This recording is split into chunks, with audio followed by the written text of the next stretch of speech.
Let me see. Yeah, it's working. Okay. Hello. Marry me, weirdos. Hello, everybody. I'm Gory B Movie. And I'm Kayla. This is Strange and Unusual Book Club, where we talk about strange and unusual books. That's what we do here. Yep.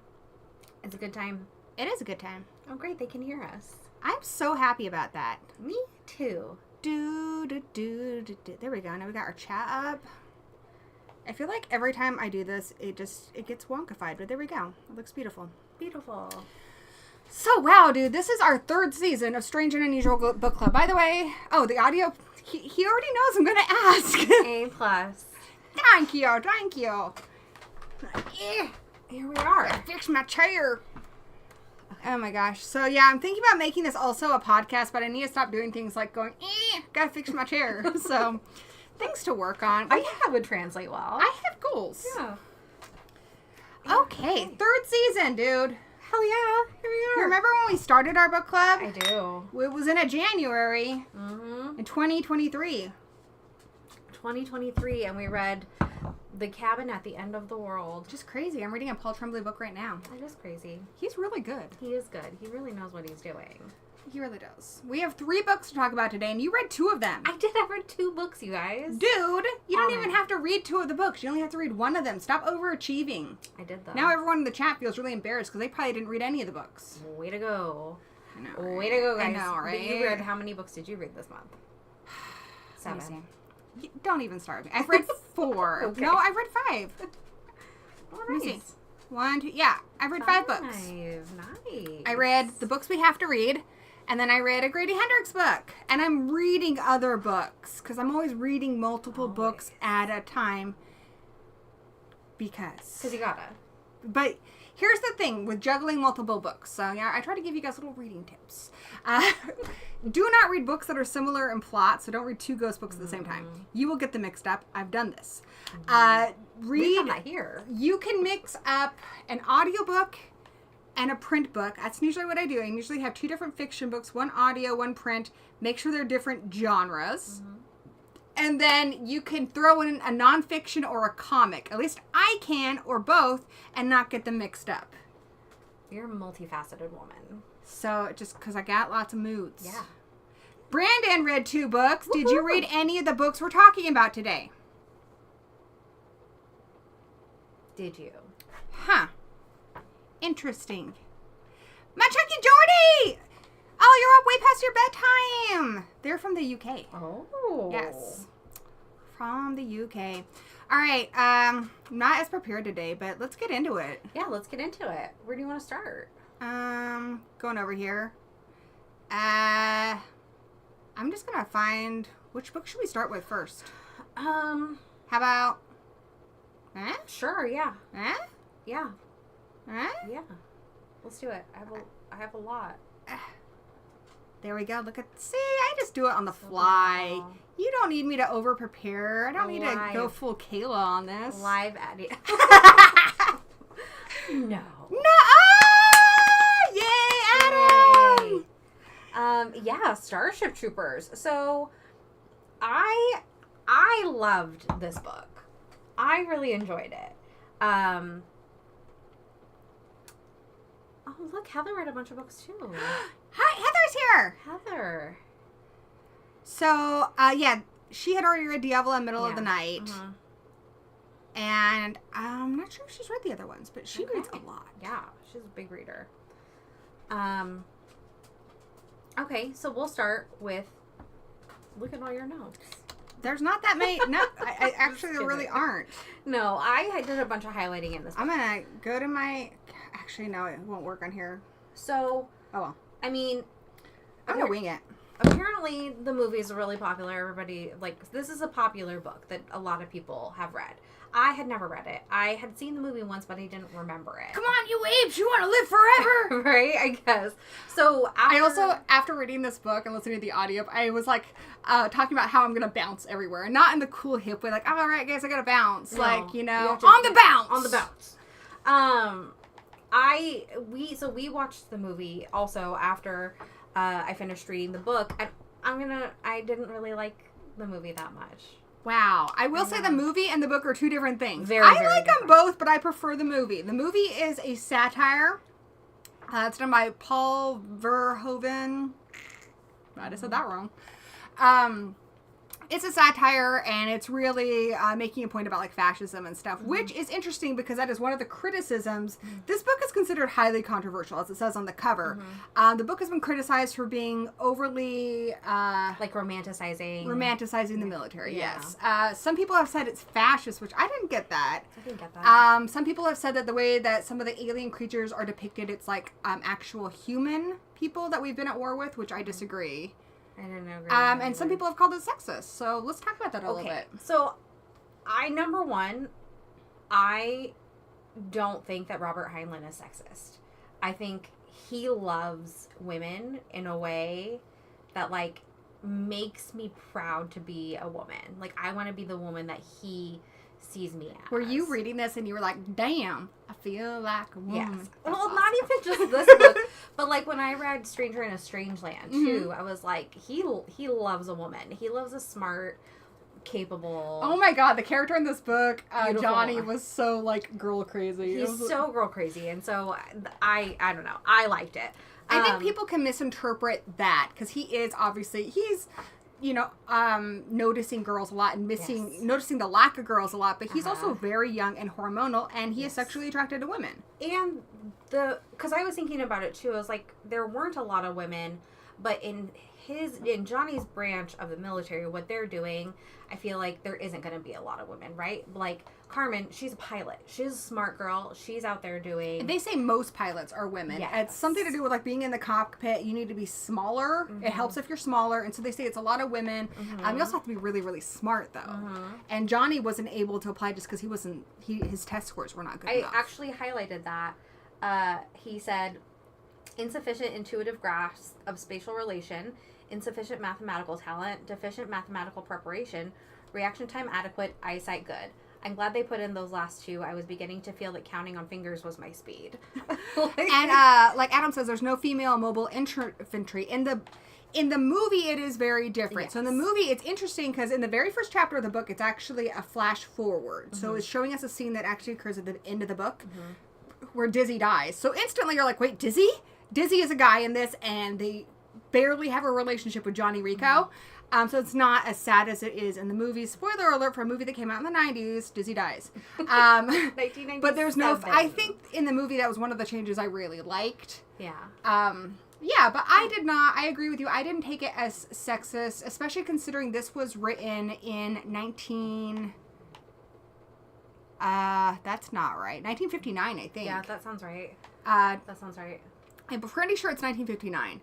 Anyway, this came out in the 50s. I can, and I really get frustrated with this, with a lot of things. Like, I've had people tell me, oh, Buffy the Vampire Slayer is not feminist. In the 90s, it was. In the 90s, girl power type stuff, girls kicking ass, that was feminism of the 90s. Yes. We cannot reduce what that meant just because we're further along now. You have to take that step to get to this step. I think for 1959, this was pretty progressive as far as how it featured women. I think as far as how it portrayed a lot of things, like there's that whole part where he's talking about getting the earrings. Right? And he really likes jewelry. He did. He really likes jewelry. And I thought, I don't know, I didn't get sexist vibes at all from this book. Yeah, also, like, one of the scenes, Carmen, she's a bigger part of the movie, but it is somebody he continually has a crush on, and he does join partly to impress her. But at one point, she has her head shaved to being in the military, and he's like, actually, it's a good look on her. Like, he doesn't have a lot of outdated ideas about what women should be. He thinks a woman who's badass is really cool. He thinks a woman that's smarter than him is really cool. He really likes a confident woman. Honestly, he's kind of girl crazy. I think he likes a lot of women. He is. He loves women. Like, I think about the thing that I felt the most in the movie that really kind of portrayed the Heinlein vibe was the shower scene, where they're all just in there. They're not gawking at each other, right? But they're all naked and they're just there. That reminded me a lot of like Stranger in a Strange Land, where they're all just like there's sex, but it's also like not all it's about. Like, they appreciate each other as people. They're comrades. They're like doing this thing together. And I was like, that's a Heinlein scene. I would say the other thing that's important to note about this book is it is a young adult novel. It's intended for young adults. It's intended for teenagers. Robert Heinlein has a whole Heinlein's juvenile series, and this is one of those. So it's not going to be super violent.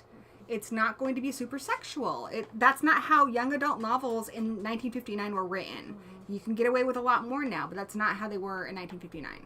So I think context is important here. Yeah, I agree. I also disagree. I didn't think the only two we see the skinnies, who are kind of like bald humanoid types, and then the bugs, which the arachnids are not at all human-like. No, so they're bugs. I disagreed with that. There's also Johnny Rico is he speaks Spanish. He's from Argentina. There's a lot of people of a lot of different races. Nobody is treated like any differently because of their race. So I personally didn't feel like a lot of the criticisms hold up. I will say I agree that it is very pro-military. So let's talk about that. Yeah. I personally, I have always had a hard time with like military movies, right? Like, violence for violence sake is not my thing. I'm like, like, these are who's really going to win in this war, especially like modern warfare too, right? I'm just like, war, what are we fighting for? Exactly. What is it good for? Absolutely nothing. Say it again. It's exactly that in my head. But this book, to its credit, it did glorify it and romanticize it. And I was like, I get it. I get, like, the bureaucracy and, like, the structure and, like, why people would be drawn to that. And to this point about the not being able to vote, I mean, in my mind, it wasn't so much romanticizing what the military is. It was kind of like a conversation about, in a perfect military system, this is what, like, it could do. This is what it could be capable of. This is what it could bring out in you. There was a part where they were talking about why they have to be in the military to be able to vote. And part of it was about like starting revolutions. Like, if you can't make it through the military, you're obviously not a fighter, so you're not going to start a revolution. It's kind of like if you were not willing to die for the cause, then you shouldn't be voting on the cause. Exactly. And this is also Heinlein's opinion. Yes. He can have his own dang opinion. And it might not even be his opinion, but just a conversation. Well, I will say, that's one of the things I will get into. He is very opinionated. Yes. He has some very definite opinions about how the country should be run, how children should be raised, how dogs should be trained. Yes. We'll talk about that more in the negatives. Yeah. What up, Douglas Fresh? DF in the house. Whoop, whoop. And then the other Look thing... at that little picture. Look at that. You married him. I did. I married so that cute. guy. The other thing that they were said when they were talking about that made me like, I was like, oh, okay, I see it. Under our system, every voter and office holder is a man who has demonstrated through voluntary and difficult service that he places the welfare of the group ahead of personal advantage. It's like, I see. I'm not saying I agree with everything in this book. I'm not saying that. I'm just saying, like, I understand what the conversation was that was being had. So one thing I do like about this book, because I think we have a plethora, if you want to see there's two different things. There's a difference between the military and war. Mm-hmm. Those are two different things. Mm-hmm. Glorifying war and glorifying the military are two completely mm-hmm. different mm-hmm. things. And it's not glorifying war. No. A lot of horrible things happen to people here in war. A lot of people spend a long time in the military, especially like a season in the military, and don't experience war. Those are two very different things. Mm-hmm. I come from a military family. My family's been in the military going way, way back on both sides. My grandfather was in the Coldstream Guards. My father was in the Air Force. My brother was in the Air Force, and I was raised on an Air Force base, and am therefore a military brat. So I was raised around a lot of military types, and there is a lot of cool stuff about the military. Mm-hmm. There is very much a camaraderie. And it's really cool. Like, when I was a kid, because I raised on a military base, when I was safe, there's guards at the fucking gates. Yeah. 2, I could just say the last name of the kid I wanted to hang out with on my, 4 blocks over, and my dad would know who they were, who their parents were, and he's, like, hung out with that guy. Like, it was really kind of neat to be part of this community. Mm-hmm, mm-hmm. Now, like, the drill sergeant, and I think it's also good that they kind of, there's a reason for it. It doesn't mean that every drill sergeant is this drill sergeant in the book. Who mm-hmm. This drill sergeant is hard intentionally because he knows what his position is, and some of them I think do maybe get off on the power of it. Mm-hmm. But this is just one drill sergeant, and ideally what your drill sergeant is supposed to do is they're supposed to get you as a troop to band together, and the easiest way is to get you all to hate him. So, and then the other thing, like, if you fail your bed check, you all do laps. You do everything together. Mm-hmm. You get rewarded as a group. You get punished as a group. Mm-hmm. And they want you to direct that hatred at them. Because that makes you guys a unit. Mm-hmm. That is their job. Their job is to be a jerk. Yeah. And he's doing that. And you can see later on, the other reason, too, is to toughen them up. Because they're going to be in some scary situations. And he needs mm-hmm. them to handle it for the safety of their comrades mm-hmm. and for the safety of themselves. Yeah. And I think he does a good job. I think so, too. I mean, there's that the most, I feel like the most controversial part of the book, of the whole of everything that I read, that I was like, this is something I absolutely don't agree with. Again, I understand the conversation. I'm a pretty open-minded person. I like to play the devil's advocate.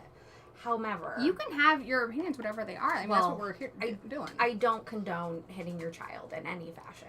And just because you like part of the book doesn't, I think that's the thing. I think, honestly, I'm distrustful whenever somebody is completely against a book and completely for a book. I think the point that was trying to be made in that moment, I was like, okay, I get it. However, like, raising your child is different than punishing a person in the military, right? Than punishing a grown man for not following a direct order. So that was the one part of the book where I thought it got really, I think writing is at its best when you get absorbed into the story. And like, a lot of people don't know that Tolkien, a lot of Lord of the Rings was based on his war experiences. Because he did such a good job of hiding it. Mm-hmm. You're so wrapped up in, hobbits and shit that you're not even thinking about real life war. Unless you've been in it, and then it should be relatable. That's really, really good writing. There are parts of this that are very transparent, where he is telling you something that he wants you to listen to. Mm-hmm. You do get more of that kind of writing in young adult, but because of that, I was also like, dial it back, dude. Yeah. You're preaching a little too hard. I also felt like it stopped the book. And that is this part that, Adam mentioned and that you're talking about now, where he... that is one thing I find frustrating, is all the instructors and stuff always know best, and they always are super clever, and I think that's fine for this, and I'll get into why I think it's fine for this, but for right now I just want to address that part of it, since that's what we're talking about. Essentially, what the instructor says is, like, when you get a new dog, and you need to potty train it, you rub its nose in it and you give it a spanking. Otherwise, when that dog becomes an adult and it's big and if it bites somebody, if you didn't do that, it is your goddamn fault. Same way with a child. If you do not spank a child, your child becomes a serial killer. It is your damn fault. I firmly disagree with this. He, however, is entitled to his own opinion. Let's also remember, this is a man who grew up in the 50s. Yes. It's a different time, and I don't it for think... what it is, too.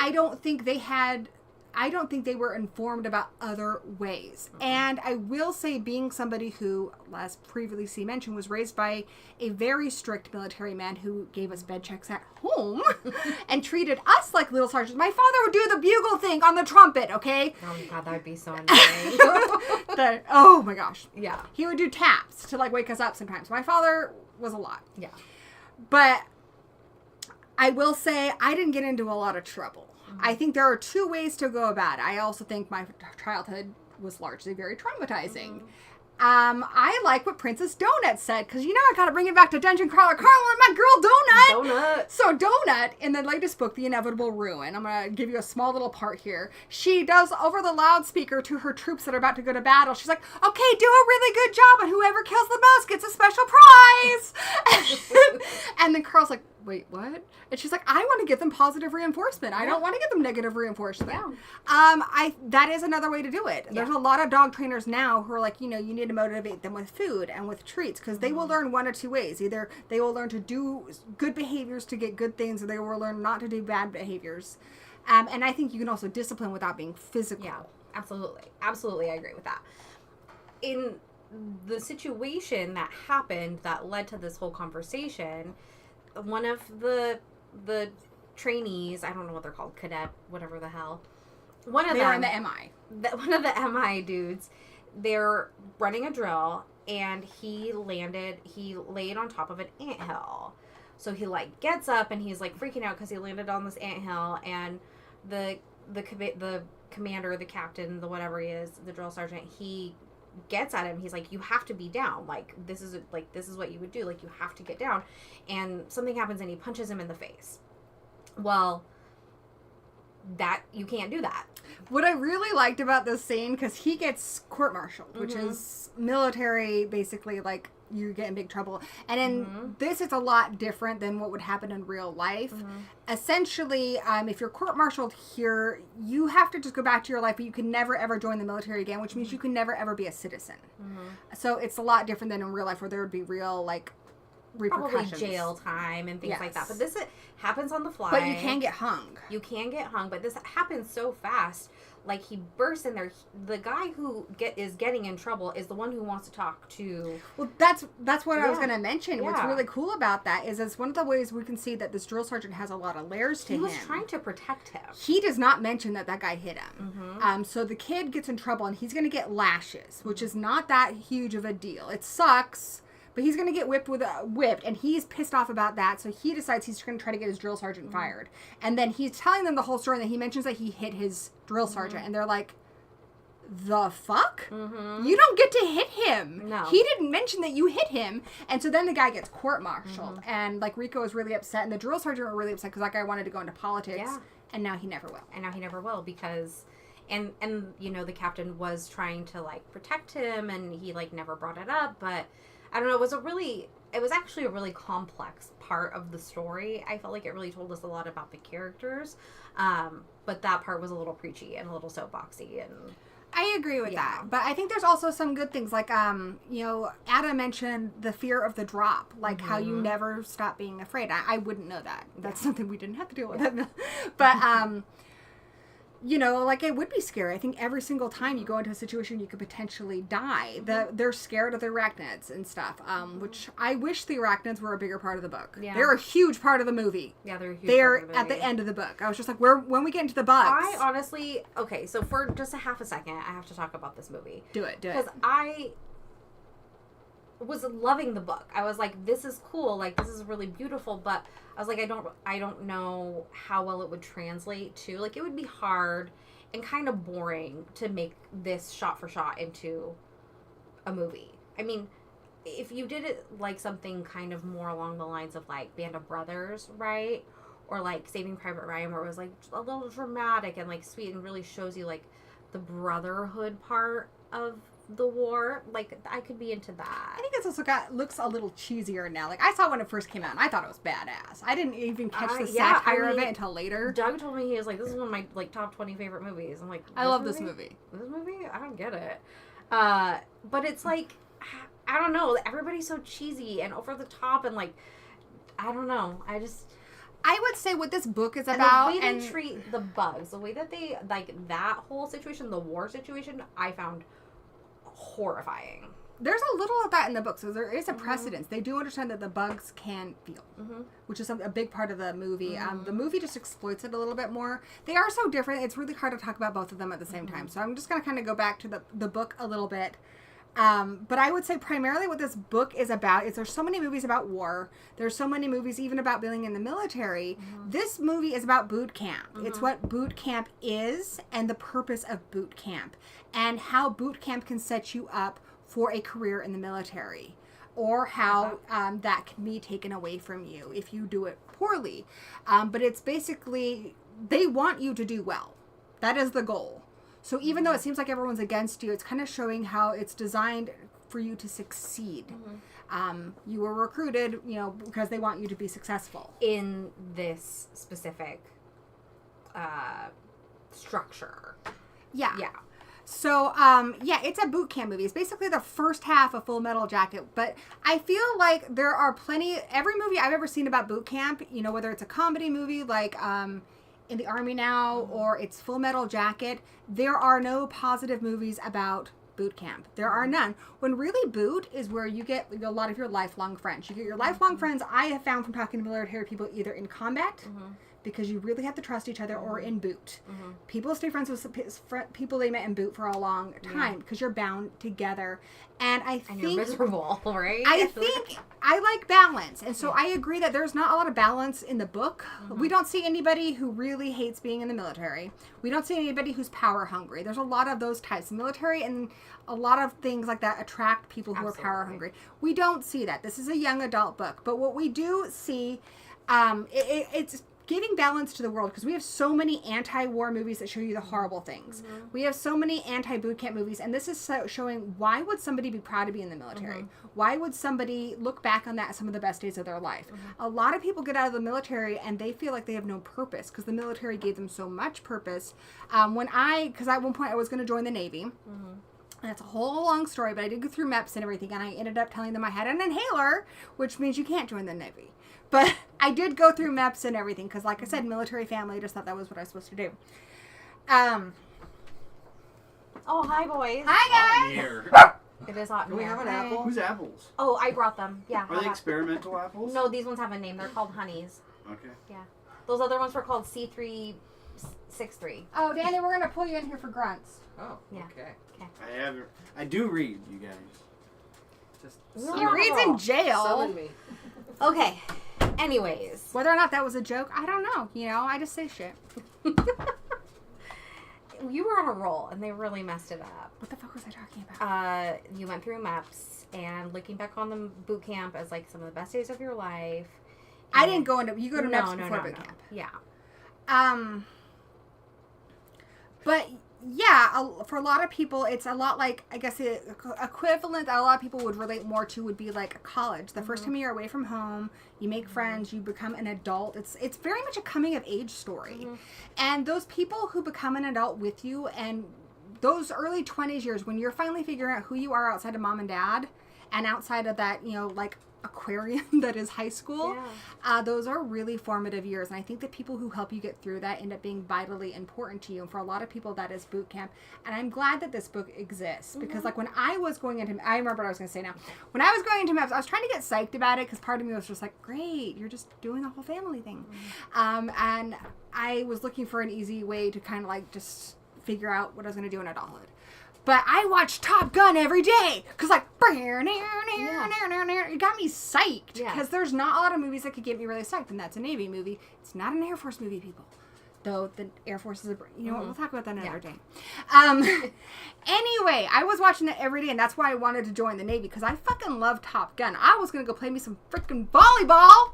Yeah. Dreams were dashed away. Or some everyone. orange lipstick. Yes. But I think if I, and also a fun fact about this movie, the book. This book is actually on a list of recommended books by the United States Air Force. That's cool. Yeah, and I think the idea is to kind of get you psyched, to kind of get, it doesn't have to be something that everybody hates. A lot of people, like one of my friends, she just was able to replace all the medals that her husband had. He used to have them. And he lost them in like a move or something. But he got all teared up because that's important to him. Yeah. So I think for anybody who is very anti-military, it's good that there is a book that tells you why would somebody be enthused about it. Why would somebody dedicate their life to this? As a whole life basically kind of revolved around violence, but this one talks a lot about the purpose it gives you and the way you feel. The people in this book are doing it for all the right reasons. They want to protect their families. Yes, they want to protect, because this is like, he talks about, the build up to the war and how the war was brewing before the war even happened. But it is all very honorable. After there's like the attack, and then he like sees his dad later, and like that whole interaction was really sweet and uplifting. I think that this book, is all the things you said about like the boot camp and what it means, but I also feel like it gives you the it helps to take it seriously, right? Like when I watch a movie and I see boot camp, I'm like, they're just so mean. Like I don't want to do that, but it is serious. Like when you are in a battle and like shit's going down, this is why they have to be such a hard ass. Right? But then it, like, the ways it builds you up and what it makes you capable of, it's setting you up for success in a way. And to kind of piggyback off of what you're saying, I think actually what you're saying is making me look at that whole speech about the dog and everything in a slightly more positive light, only because that is the mindset of the military to this day. Yeah. It is done by punishment. You do not get rewards like a poor little orc in the Grunts book I just read. You don't do it for the fucking medals. No. You may never get a fucking medal. Yeah. You do it to avoid punishment. You do it like my brother told me, like, they had bed checks every morning. If you failed, you all did laps. Yeah. Most of what you're motivated by is avoiding punishment.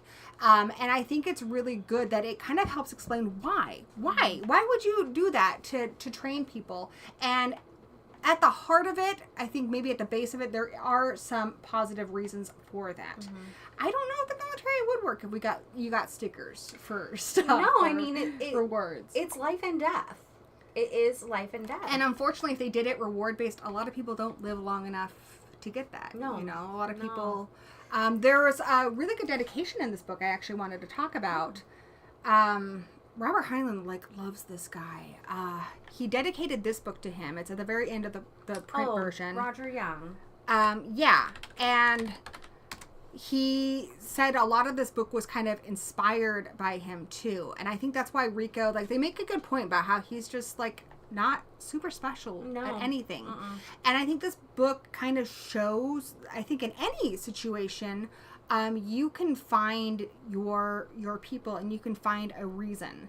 And so this guy, Roger Young, what was really unique about him is he was, I just want to make sure I'm getting he's deaf and blind. And nowadays you wouldn't be able to get in the military like that. But this guy, one of those mechanized guns, he got shot by one.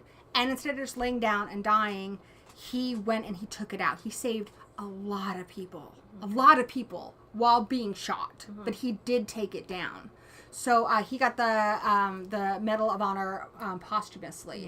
Yeah. But that's what Robert Heinlein, that's the stories that are triggering this. What makes a person do that? Is Roger Young going to get anything for this? No. Is a medal going to, he got a medal. Yeah. He did it because he wanted to protect his people. He wanted to protect his country. Yeah. And so I think that's what the purpose of this book is. Yeah, I agree. Is to show that point of view. I agree. I enjoyed this book. I think I gave it 5 stars. Oh no, I gave it 4 stars. You're a liar. I am a liar. But I really enjoyed it. I like Heinlein. Oh, look at your little feet. His little feet. That's a baby. This is a growth star. I had read Stranger in a Strange Land And he wrote a short story called All You Zombies. It's not about zombies at all, and I had read that. That's so confusing. Yeah. So, yeah. I personally, I think I would have liked maybe, there were some things that bothered me. I got a little annoyed with how golly Johnny Rico is. Like, he goes through so many of these situations where somebody's really, really mean to him. They're like, do you know the answer to this? And they're obviously setting up some kind of lesson. Yeah. And he always falls into the trap, and then they end up being so much smarter, and I'm just like, okay, Johnny, come on. Johnny's kind of a dummy. On the bounce, Johnny! Yeah. He's a little golly Willikers. Yeah. He's very much like he reminds me of like Cap in the Avengers movies. Oh yeah. He's very golly Willikers. Very sweet. He's very like all American, but he's not American, right? Yeah. So I don't know. He's kind of a dork. And I would have liked more bugs. Yeah. But like I said, I think that's not on Robert Heinlein because his book came out long before the movie, just because the movie is so much about the bugs. Yeah. I think honestly these pair very well together because, like I said, I like an argument. I like a debate. Yeah. I like learning things, and you don't learn anything by hearing your own point of view all day long. You learn it from hearing differing points of view and actually listening. Mm-hmm. So I think a lot of us have seen plenty of movies and stuff that tell us why the military is bad, and Starship Troopers, the movie, is one of those. It really points out, how things can quickly lead to fascism, and it's pretty, does it in a funny way, which I like. But it's also good. It reminds us that, like, the arachnids can feel things and stuff, too, and they don't care. Yeah. But I think for the balanced argument, you have the book. Yeah, I think it made me think. Like, the book made me think. I highlighted a ton of stuff in the book. I was like, oh, that's a really interesting way of thinking things. Like, I don't know. I just liked it. It made me think very deeply. I mean, I think, honestly, to me, I think that is a good sign of a person's, like, intelligence, is the ability to maybe see a different point of view and, like, listen to it. That doesn't mean you have to convert. I'm not pro-military, despite my childhood and stuff, just because, when I was going to do it, I really wanted to be, like, a photographer or something that was not involved in hurting people and stuff. I just, there's a lot of bad stuff about it. Yeah. But I do think this helped me understand a lot of things. It helped me to appreciate a lot of, for me, where I came from. But, especially with the way we live right now, without getting political about it, that feeling people had in the 50s of being patriotic and it being a lot more simple. This is also written before the Vietnam War. Absolutely. It was written before the Vietnam War.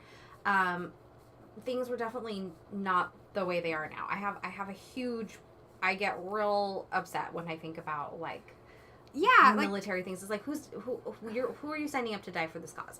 Whatever. Doesn't matter. In the end, this book that's not what this is about. And so I really enjoyed it. Yeah, and again, like, the Vietnam War changed a lot of how we view the military, and the 60s, and our parents' generation, well, I don't know about your guys' parents. My parents were boomers. Our parents' generation, where it was really like, we need to question the military and stuff, and that is all really, really, really important. And a lot of the movies that came out at the time, like Platoon and all that stuff, were like, no, we need to question the system. Like, it may not be the best thing for us. We do need to. It's all vitally important, but I do think this is a nice little time capsule of a time before that. Why I did my ancestry recently, and I found out I had a 10-year-old relative who signed up for World War II and died in battle.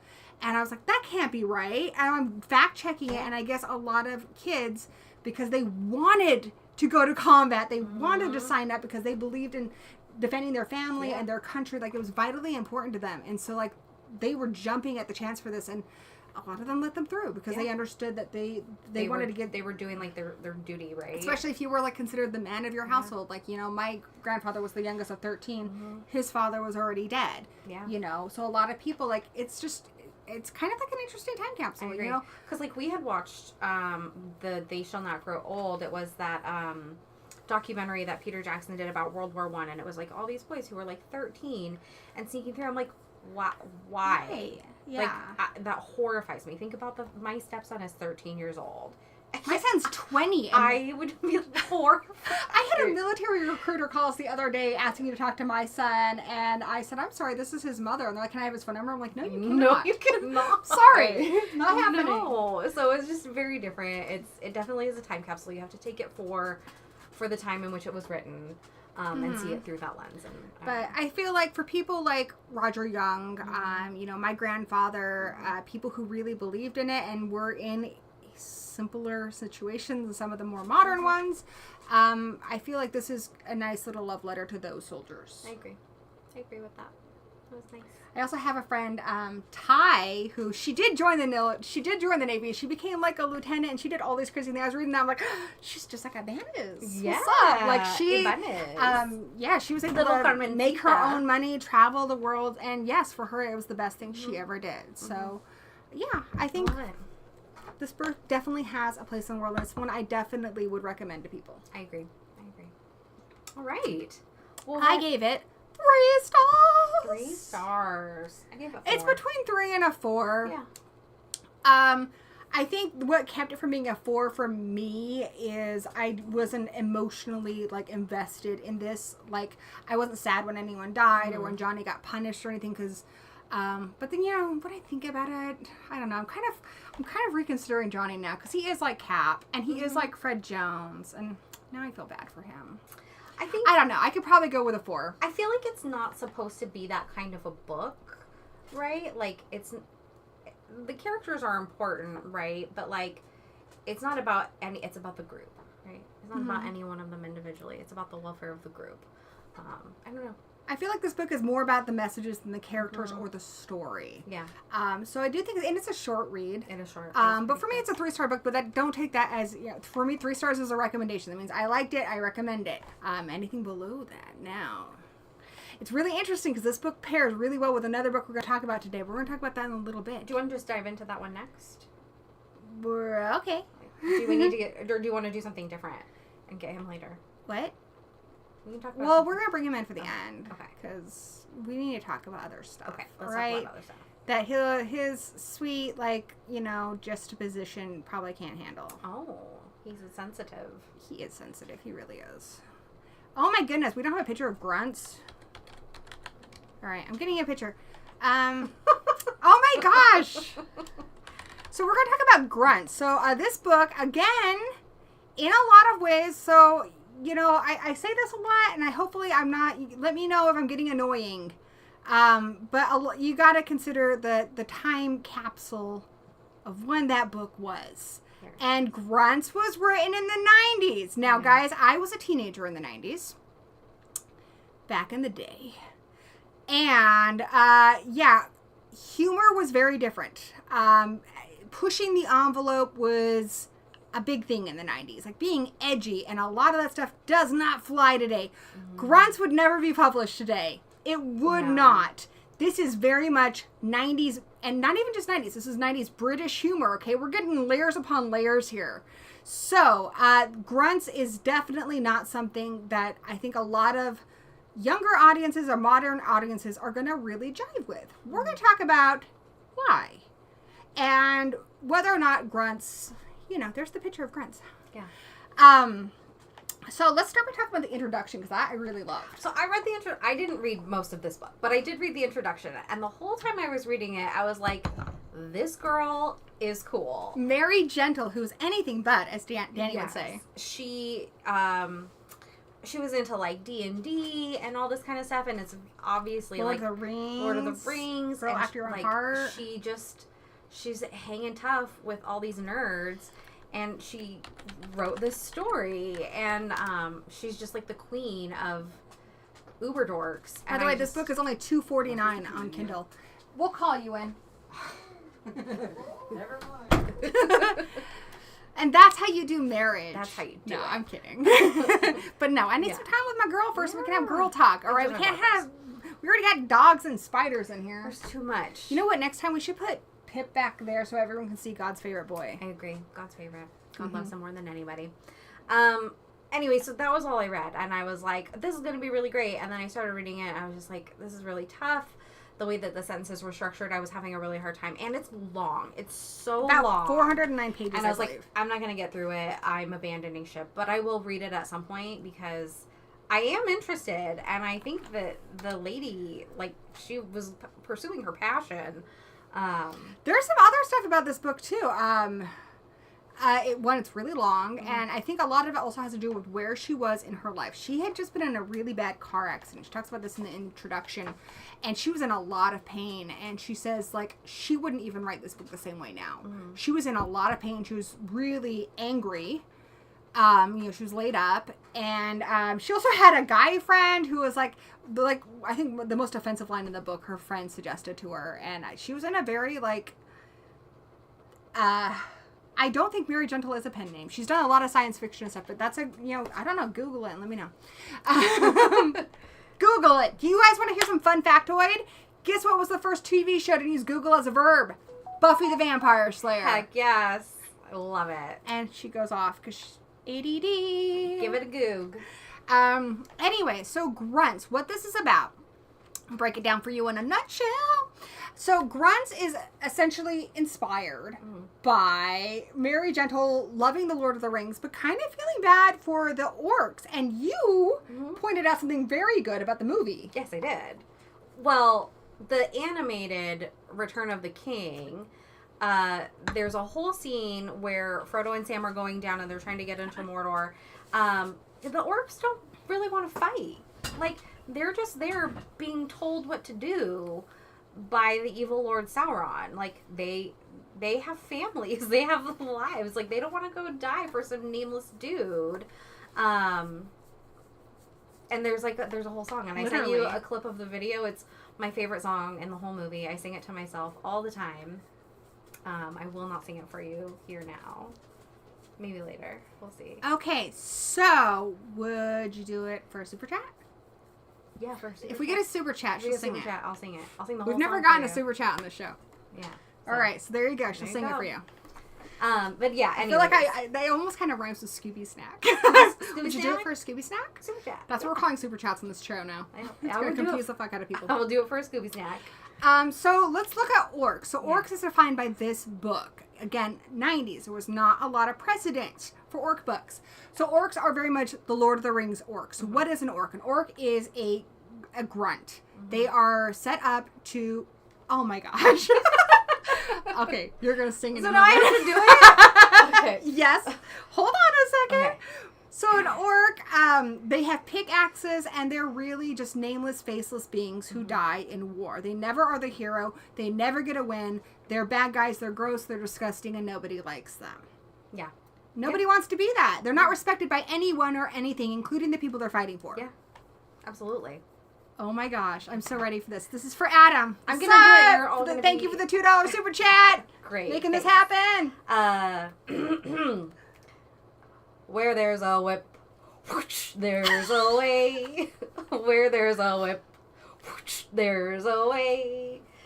We don't want to go to war today, but the Lord of the Lash says nay, nay, nay.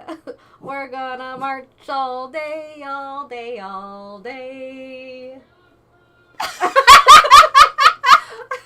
Her husband's cheering for her in the other room. No, he's telling me to stop because I literally sing it all the time. Like, if there's I love it. one quiet moment in my head, where there's a whip, Do you there's a way. in your heart you're an orc? Maybe. I would rather like to be a hobbit, but thank you. Oh, they loved it. I loved it too. I'm gonna take this and make that my new ringtone. You should. It's great. Sometimes I'll just watch the clip on YouTube. I won't even watch the movie. I love it. Yeah. Anyway. She was watching it the other day, or like a couple weeks ago. She sent me a clip of it. I'm like, oh, that's I amazing. was like, look, there they are. They don't want to go to war. 11 out of... See, you Thank missing you. out on a singing career there. Where's my record deal? I know, right? Yeah. Anyway. Nice, dude. I loved it. That's out there now. So in Grunts, now the other thing that inspired this book, so we have Lord of the Rings and role playing. The other thing inspired is she loves the movie Aliens, and you can tell girl is like, especially in book 3 of this, the girl loves Cameron. I'm gonna give you some examples. James Cameron? Oh, James. Okay. There are Terminator and there are Aliens references in here. One, there's a character, I can't pronounce their names. the female grunt who leads the bad girls, she has a relationship with an elf that's very much like, gosh, I'm not doing good with names today. In Aliens, so you know the really tough girl, right? Vasquez and the straight-laced guy, how they become friends even though they're different. Yeah. There's very much a friendship like that. Okay. There are lines from this. She's like, I just want to know where they are. That is in the book. I don't know how she got away with this. Yeah. She also has the line, do you want to live forever, which is in Starship Troopers. These pair together beautifully. Yes. So what is different, so if you're frustrated, you've just read Starship Troopers, and you're like, I wish there were some more assholes in that. I bring you Grunts. Where I think the thesis, if I were to get into English college mode here and be like, what is the thesis of Grunts? I would say that not only does everyone have an asshole, everyone is an asshole. Okay. To some degree. That is what I got from Grunts. Okay. There are no heroes. There are no good guys. At the core, all of us are a little bit of a grunt or a villain. Yeah. I mean, in the very beginning, I read literally like 5% of this book. I didn't get very far. But the Hobbit-like creatures, I was like, they suck. They're the worst. I actually really love Ned Brandeman, who's one of the two little halflings. He is Danny. He's got dark curly hair. He likes to dress in drag. Oh my god, it's my favorite. He's my favorite character in this book. I love him. I also love, they have an undead orc army, and there's one that basically reminds me of like one of the Ray Harryhausen soldiers. Okay. Like the skeletons or Army of Darkness. He starts their secret intelligence. Like, I really like him too. Okay. Lugish something. I don't know. The names are impossible to pronounce even with the pronunciation guide. So there's a lot. This book is separated into 3 books. 3. And I will say, I think the first book is really hard to get through. Here are a couple reasons why. I have never, since I read American Psycho, read a book where someone has to describe everybody's outfit in such freaking detail. They're all wearing pretty much fatigues. It's not that interesting. And she does it a lot. Or she'll repeatedly tell, like, what the heck is his name? The little orc. She keeps referring to him as, like, the short orc. She also, like, loves to have 1,000 different names for things. And this gets very confusing. So we have the named and the nameless. Those are the bad wizards. guys. Yeah. I get these mixed up. Danny will correct me if I'm wrong. So the named is like the white. So she is hideously ugly. She's like orc tusks. She dribbles, but she is a being of goodness. Her brother is the nameless, and he's evil, but he's gorgeous. Right? So again, that's already a symbolism of what I think this book is. There is no true evil. There is no true good. Everybody has a bit of both. Don't believe anybody who tries to paint a picture of one or the other. This book basically says Johnny Ricos don't exist. Yeah. Yeah. And it quickly becomes apparent because the whole first book, they're... My card. You have a card? I don't know. Do they have business cards? Oh, maybe for your singing career? I don't know. I should. I need Get a an card. agent. I have a card. Somebody be her agent. Yeah, please. So, essentially, the orcs start, they're grunts, and they are working for the evil one of these 2 siblings. The nameless. Yes, I think you're right. I'm already messing up with this. Oh, okay. Okay. Let's see the American Psycho thing. Okay, gotcha. I haven't seen that movie in so long. You guys want to see my card? No, it's in my wallet. I'm not going to get it. You're working for the nameless necromancer. Thank you. Thank you. That's what I said. That is what I said. That is what you said. That's what we said. Anyways. You guys believe that? You see what I put up with every day? I'm so pitiful. He thinks he knows everything. He really does. That's why he's not invited in the room yet. No. Okay, so they're fighting for the nameless, and it's really pretty simple. They go out, they kill. They don't even know, what are we fighting for? They don't know. It's just their job. And they don't particularly love it. They know that most of them are going to die, and there are no honors, and there's no respect. Everybody hates them. And they hate it. So they eventually find this lair of a dragon, right? And the dragon likes to go through, I kind of picture the dragon's, okay, Dan's probably going to correct me. I picture the dragon's cave as that place in Nightmare Before Christmas where there's like a whole bunch of different portals to different holidays. Only these are 2 different worlds. And the dragon is obsessed with war. So the dragon will take weapons and war artifacts from different worlds. Okay. From our world, it has a whole bunch of marine weapons. They are enchanted. So when the orcs stumble upon them and they take these weapons, it turns them into marines. They basically become the cast of Aliens. Okay. Including the personalities. Like I said, there's one that's exactly Vasquez. Why can't I say Vasquez? Vasquez. I know what it is, guys. Yes. Just need to go to pronunciation school. Anyway, so that completely changes them. Now, what's the difference between grunts and Marines? Marines, one, are very self-important, which this book reminds us of a lot. They're constantly like, oh, we're a Marine. And honestly, you know, I'm going to just say, like, in real life, it's kind of like that way, too. Yeah. Like, as far as, like, when you do things with multiple military branches, they're always, like... I know one Marine. They're, like, the jocks. One. They always want to remind you that they're Marines. They're, you know. Yeah. You know.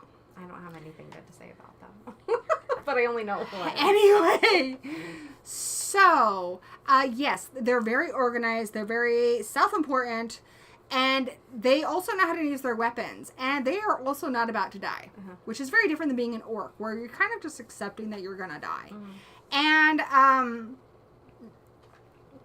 I guess the one thing they have in common is they don't really question their orders so much. They just do what they're told. So what's hard about this book is initially in the beginning, and the copy I had initially, I ended up getting a better copy. I got the Kindle copy, but originally I had a copy that didn't have a lot of the indentations, and this book hops around a lot. It isn't epic in the way that Lord of the Rings is, so you need to be prepared for that. Not every little part is advancing the story. They're establishing a world here. They're establishing many, many characters. And sometimes, like, I would be like, my brain would just be like, okay, well, what was the point of that? They just had a whole football game. It's just because that's such a fun part. You know, if they adapted this, it would have to be a TV show because there's just a lot going on. So, yes. And then the other side of this would be the named, who I said is the good guy. And then there is a guy named Amaranth, and I actually really love him too. He's a knight, and he's a good guy. But, of course, I mean, he's not purely good. He's also a piece of crap, too. I mean, he's not. I actually like him. He's all right. He's all right. He's good. So as good as somebody in this book can be. Honestly, the first book is mostly establishing a lot of it. And I think for me, in a book, exposition is what will make a book drag. There's a lot of excessive description. There's a lot of exposition. That first book is hard to get through. So, but they are different books. But basically, it's honestly, it's kind of like the Lord of the Rings trilogy. You know, the first one is obviously forming the Fellowship of the Ring. The second one of the Lord of the Rings trilogy is the hardest to get through. Those trees just talk forever. I love those trees, but goddamn. Like, you go up to those trees and you're like, you talk too much. You never shut up. Right?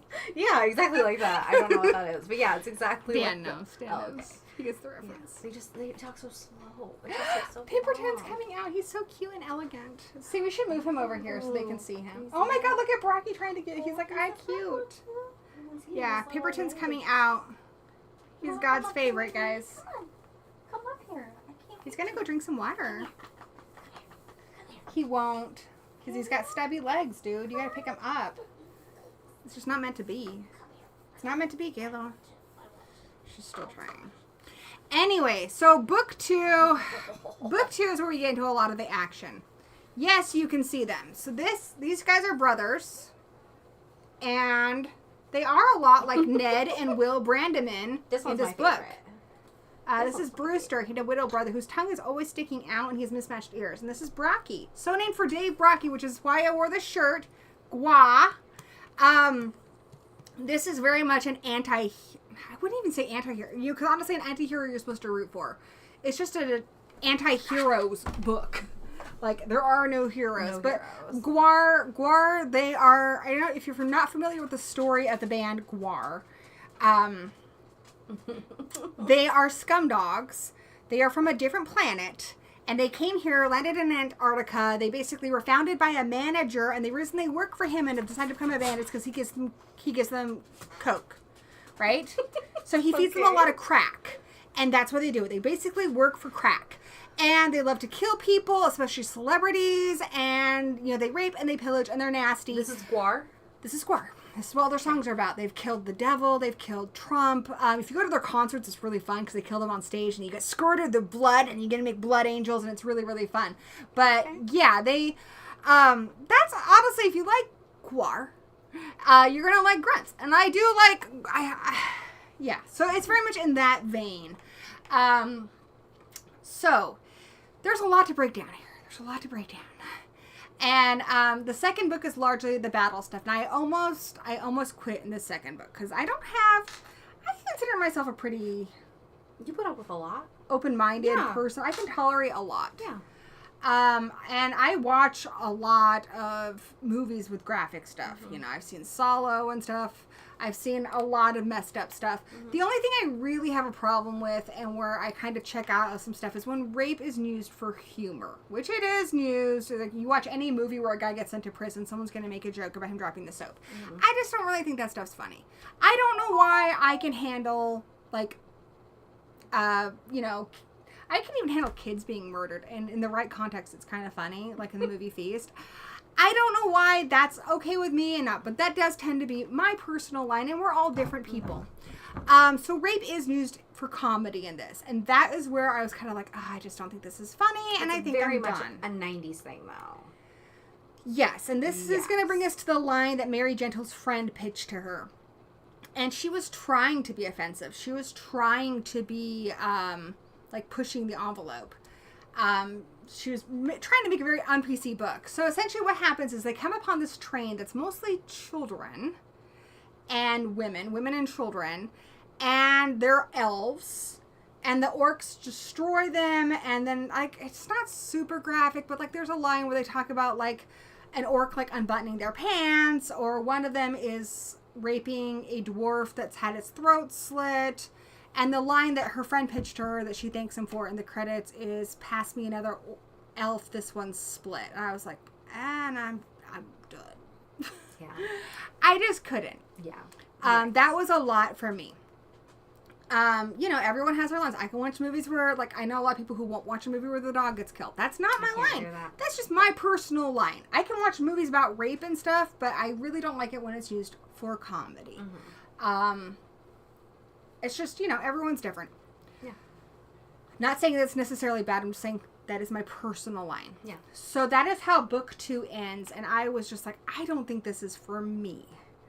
So I was going to quit. And then Danny was just like, you did say you'd read the book. And I'm like, yeah, I did say I'd read the book. I did finish the book today, Danny, in case you're wondering. And I will say book 3 is where this book actually gets good.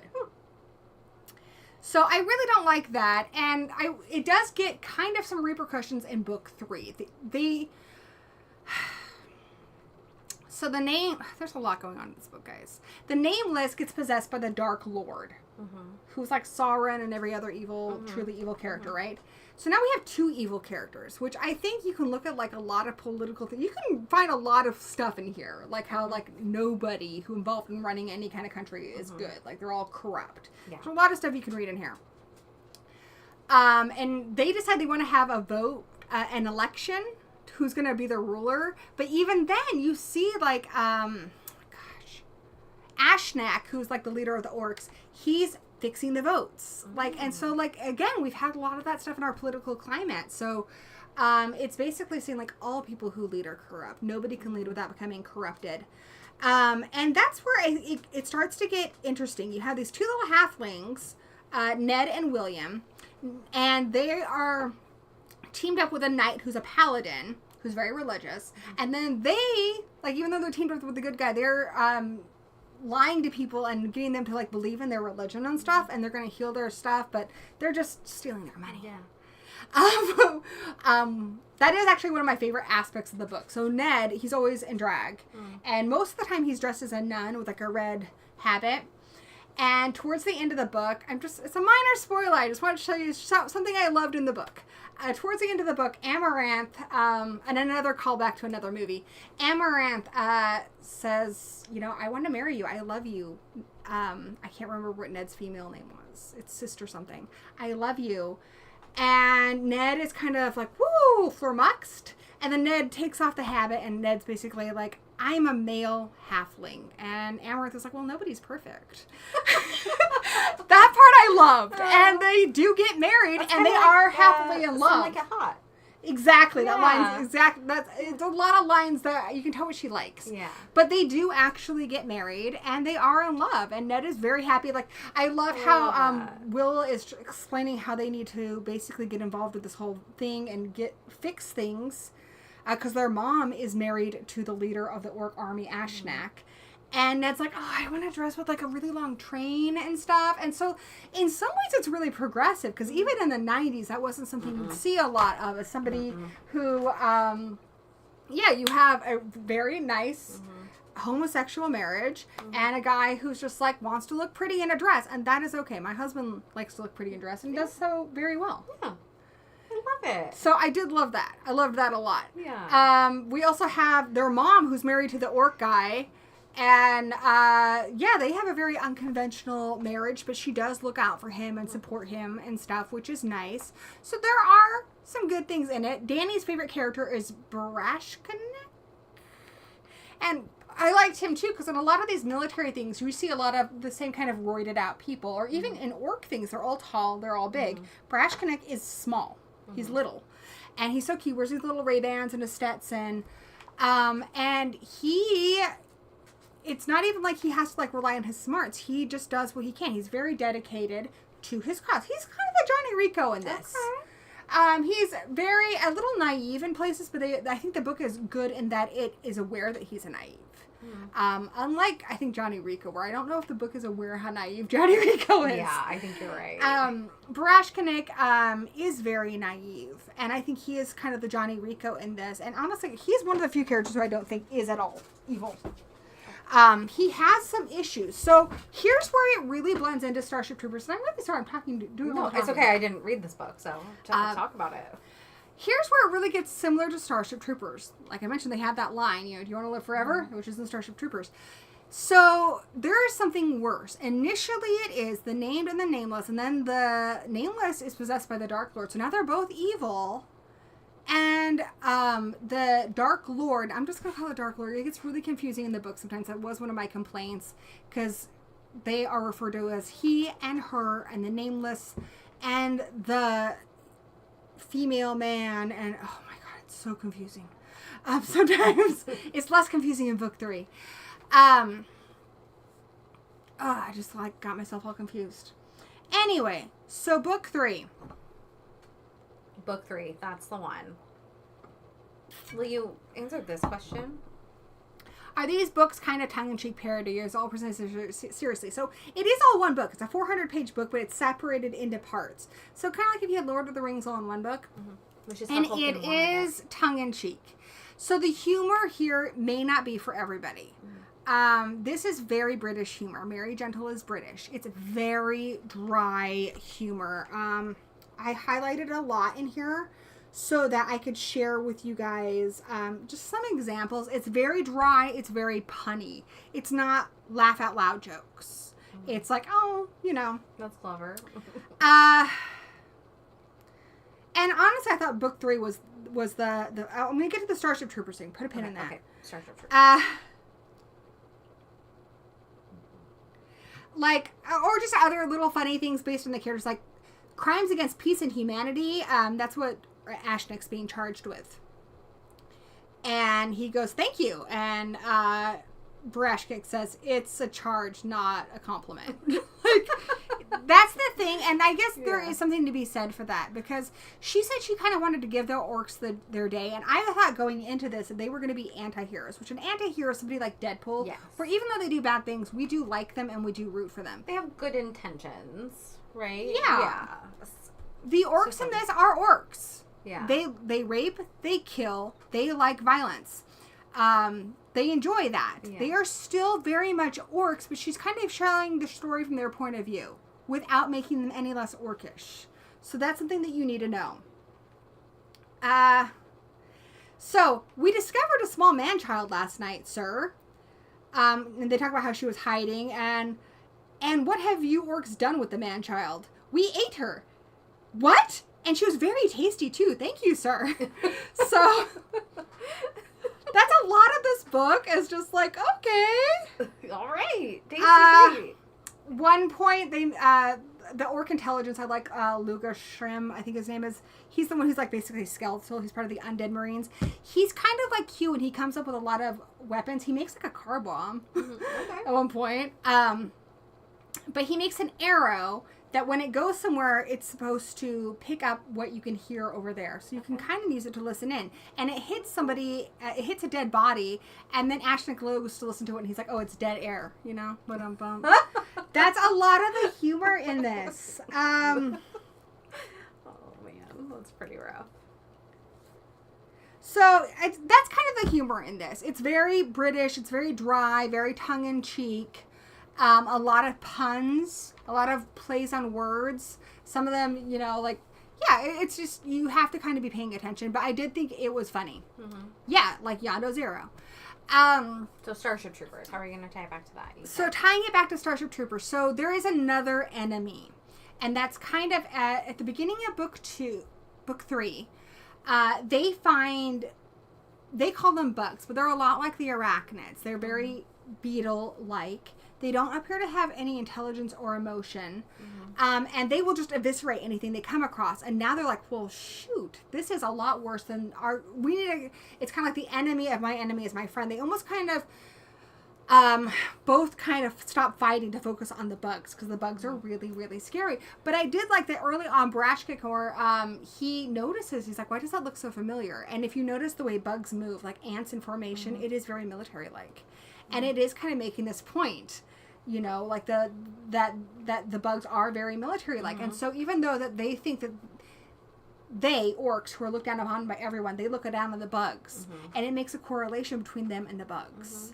You know, that the bugs are basically like Marines. Yeah. They're just doing what they're supposed to do. Following their orders. The bugs are also interesting in this, too. They drip acid, which is obviously because she loves aliens. And they also can make new parts of their bodies out of metal. So they can make their own weapons and stuff. So they have their own guns and stuff. Kind of like Helldivers. I don't know what that is. It's a game that's based off of Starship Troopers. What? Yeah. I want to know about this. Oh my gosh. It's like one of those like, I forget what they're called. Doug plays it. It's like a battle royale game where you're like all fighting on a team, right? And you're fighting the bugs, and you get, like, if you lose your arm, you have to get, like, your arm can fall off, and you have to, like, fight without your arm, and then you can go back and get, like, an arm replacement. That's cool. Yeah, it's really cool. So that's what they do. So now we're going to introduce another character. I think the best written chapter in this book is actually the first chapter of book 3, which I really like because it's set in Earth, and I'm from Earth, which is strange coinky-dink. That's so weird. So this guy, he's in England, he's at a pub, and he's about ready to get jumped by a whole bunch of hooligans, which is a problem in England, guys. Anyway, then a portal opens up and he falls through. And he ends up in this world. And he initially is found by the orcs, and he just runs screaming, and he's terrified. And they're so impressed. They're like, he's a real Marine. They can smell it on him. They can feel the essence, and they're so impressed. And once he gets kind of acclimated, and he kind of joins the orc Marines, they're like, we're going to go kill some bugs. And he's like, so, I'm going to throw this out there. Has anyone just tried talking to them? You know? Yeah. Can we try talking to them and work something out? And the orc's like, you know, we never thought of that. Which, again, I think is really cute, because they do not try to make the orcs they are orcs through and through. They are what they are. They are disgusting beings. Like, they are not less disgusting in this. These are the orcs from Lord of the Rings. Only the book is their book. Yeah. And they're like, no, we never tried that. So they send him to go talk to the bugs. And he goes over there, and they're talking, like, it's working. They're so impressed. And then the bug eats him. And they're like, oh, he eats his head. It didn't work. So that didn't work. But at the end of this battle, they start to win. The orcs start to win. I'm giving you mild spoilers because there's some things I want to talk about. But then because the human guy had gone out there with a peace offering, basically saying, like, let's have a treaty. They're like, no, we want that treaty. Let's do that. And the orcs basically are like, okay, yeah, we can do this. We can kind of have some kind of diplomacy, but they really don't know how. Like, they're kind of out of their depth here. And there's other things going on, like elections and stuff. And for a Lord of the Rings type character, these are very hard concepts. Yeah. And so I think it points out some of the brutality in our actual systems while also, I don't know, just it gives you a different look at things. It's very, it's very sardonic, I guess. Yeah. But it is really interesting, and there's a whole chapter from the bug's point of view, and I really liked that. I thought it was really good. I do. I mean, the way that you're talking, I will read it someday. I'll finish it. I own it on Kindle. I bought it. I knew I wasn't going to get it done, so I was like, I'm going to focus on these other books. It's long, and it does it does require a lot of like attention. It's not one you can like breeze through, and like I said, in some books, it's just what pushes the story forward. There's a whole chapter in here where they just play orc ball, which again kind of reminded me of Starship Troopers because they have their own weird footy in that. Yeah. And I was reading it. I'm like, okay, what does that have to do with anything? There's a lot of chapters like that where it might just be a funny scene. It's in there because it's funny. It's in there to develop the characters. It's in there to establish the world. Not everything is going to push the narrative forward. It's kind of like Lord of the Rings, and like there's a lot of segues in Lord of the Rings. We're just, it's not something necessarily furthering the journey, but it's building the world in which the journey takes place. And the world is really interesting. Like she's obviously thought a lot about this, like how orcs would work if they were actually Marines. I love it. I mean, it's basically like her love letter to orcs. Like, she's, I don't know, she's a girl after our own heart. You know? She really did it. I don't know. I love it. That's cool. But anyone who's ever complained when somebody does try, I've seen a lot of these, especially in the book world. There's a lot of books like from Ursula the Sea Witch's point of view, or there's one from like the Maleficent's point of view. Wicked. And what a lot of these have in common is I honestly think they changed the character to make them a hero. Yeah. And orcs are not changed in this. Yeah. They are rapists. They are murderers. They like killing kids. One of my favorite parts in this book is they're talking to the bugs. And the bugs are like, the problem is we just really like to kill things. And then the orc, Barashikori's like, I like killing things too. And they're like, we have this in common. Maybe they should get married. And also, they're not humans. Yeah. So, Yeah. It's fantasy. It's fantasy. It's fantasy. It's fun. So, some of the humor, the edgy humor of the 90s didn't work for me. The other problem, too, is, like I said, he does go to court for his war crimes. And their stance in the court case is that he didn't do it. I'm like, he did it! He did it! It was awful. I almost quit the book because of that. Yeah. I kind of wish they would have just owned it and been like more, some of that naivete we see in a lot of the book where they don't seem to understand that something's wrong. They have no conception of right or wrong because they're orcs. I think that would have worked better. So, I definitely... It's just like in his nature. It's his instinct. It's like what they do. Kind it's of just their nature. Yeah. They're orcs. Even if they're doing something good, they're still orcs. So, and then, that I wish more had been done for that. And I do feel, even though they are made to be very disgusting, there's a lot of parts where I think we're supposed to root for, like, Ashnak and stuff. And I was like, I don't know. Especially Ashnak, because he wasn't, to me, a super likable character. He's very much like the drill sergeant from Full Metal Jacket, who's in Frighteners.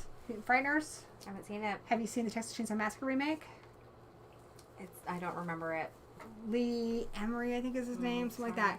Anyway, he's not very likable, but there are other characters who are. So like I said, our little skeletal undead orc, I like him. I like Barashnik. And I love our little halflings who, they are awful too. They swindle people. They do horrible things. But then like they have a cute little marriage. So what are you going to do? What did you rate this book? I haven't rated it yet. I was wondering Arlie Emery, thank you, my friends. I actually made a new spreadsheet because I'm a nerd like that. And we love a spreadsheet. We love a spreadsheet. That calculates things based on, like, combining. Because it would be probably around a 3. Okay. I didn't love it. I didn't hate it. It's also really long. I think she could have cut this down a lot. especially that first part, because I think it is really hard to get into. I am glad I read it, though, and a lot of the reviews I saw on Goodreads were complaining that the writing was bad. I think she's actually a very good writer, and I think I really liked her humor. Mm-hmm. So there's a lot of things I really liked about it. It's kind of a mixed bag for me. There's some things that were hard for me to get through. Like I said, I have my own lines. It doesn't mean they have to be your lines. You are not me. I'm just telling you what my lines are, and if we have the same lines, then it's trigger warnings. Yeah. I would warn you about dog death too, and I honestly do not care. Kill all the dogs in a movie. Just don't touch my dog. We don't kill any dogs. No you dogs. You can in a movie. No, you can't. I remember when I saw Twister, like back in the 90s, and someone was like, if they kill the dog, I'm walking out. I'm like, well, okay. I have said that several times when we've watched movies. Like, if the dog dies, I will light this house on fire. Like, it's fictional. But see, that's the thing. Like, and yet, when it's rape in a movie and used for comedy, I have a hard time separating the fiction. When we were reading Fairy Tale, if Radar had died, I was gonna quit. I feel like that with a lot of books where, like, a character you're really invested in, Mm-hmm. like, I'm like, you can't kill that character. Yeah. Like, that's not going to be okay. Yeah. I think any character I've put a lot of my time into, unless it's done in a certain way, I'm not going to be okay with him dying. I get it. That's how I felt about Rick in The Walking Dead. I was like, if they pull Rick out of this the show, I'm done. Like, he's the only thing I care about. And I did kind of peter out after I've said that about Sydney in Scream. Like, what is the point? Like, What's it's the kind point? of the purpose. Danny, now is your time to come in here and talk to us about Grunts. Come talk to us about Grunts. Here, let's fix this little chair. Before we talk about the next book. We talked about stuff for a long time. We did. He's coming in here. All right. I got him a little chair. Daniel. I got him a little chair. Is he coming? I bet he's not even watching the stream. But he's not even watching it. Hey, remember when we got a super chat today? That was cool. That was cool. And I sang a song. Close the door behind you. Close the door behind you. I'm coming too. Oh my gosh! Look at this TV. Yeah. Yeah, oh yeah, you guys want to see? I got a new TV. Look at this shit. It's got my a, old TV. Since It's I got was a a kid. VCR in it. This is high tech, guys. I don't have to have a separate VCR because I'm just gonna It's the same sit here thing. and watch and look funny in the background. Kinda so like, I can have watch you my ever watched Buffy that Tom Green show? VHSs. Like the guy in the background. With the You guys want to come party in my bat cave? Here's the map. All right, Danny. Here, I'm gonna Look at sit these down maps. with Doug. Wait, babe, what? look at show Kayla. Why are you sitting down with Doug? Did you just call him babe? Yeah, No, he no, calls show Kayla babe. You can be Sit babe down. too. What's going on? Why am I sitting down here? Danny, babe. No, he called Kayla babe. We're all your babes. We're all babes. What are your heroes? Everybody's a babe. Oh my gosh, you're ridiculous. They're like, I don't care about this random map being flashed at us. All right, talk to them about Grunts and why you picked it. I don't know. Put him on the spot.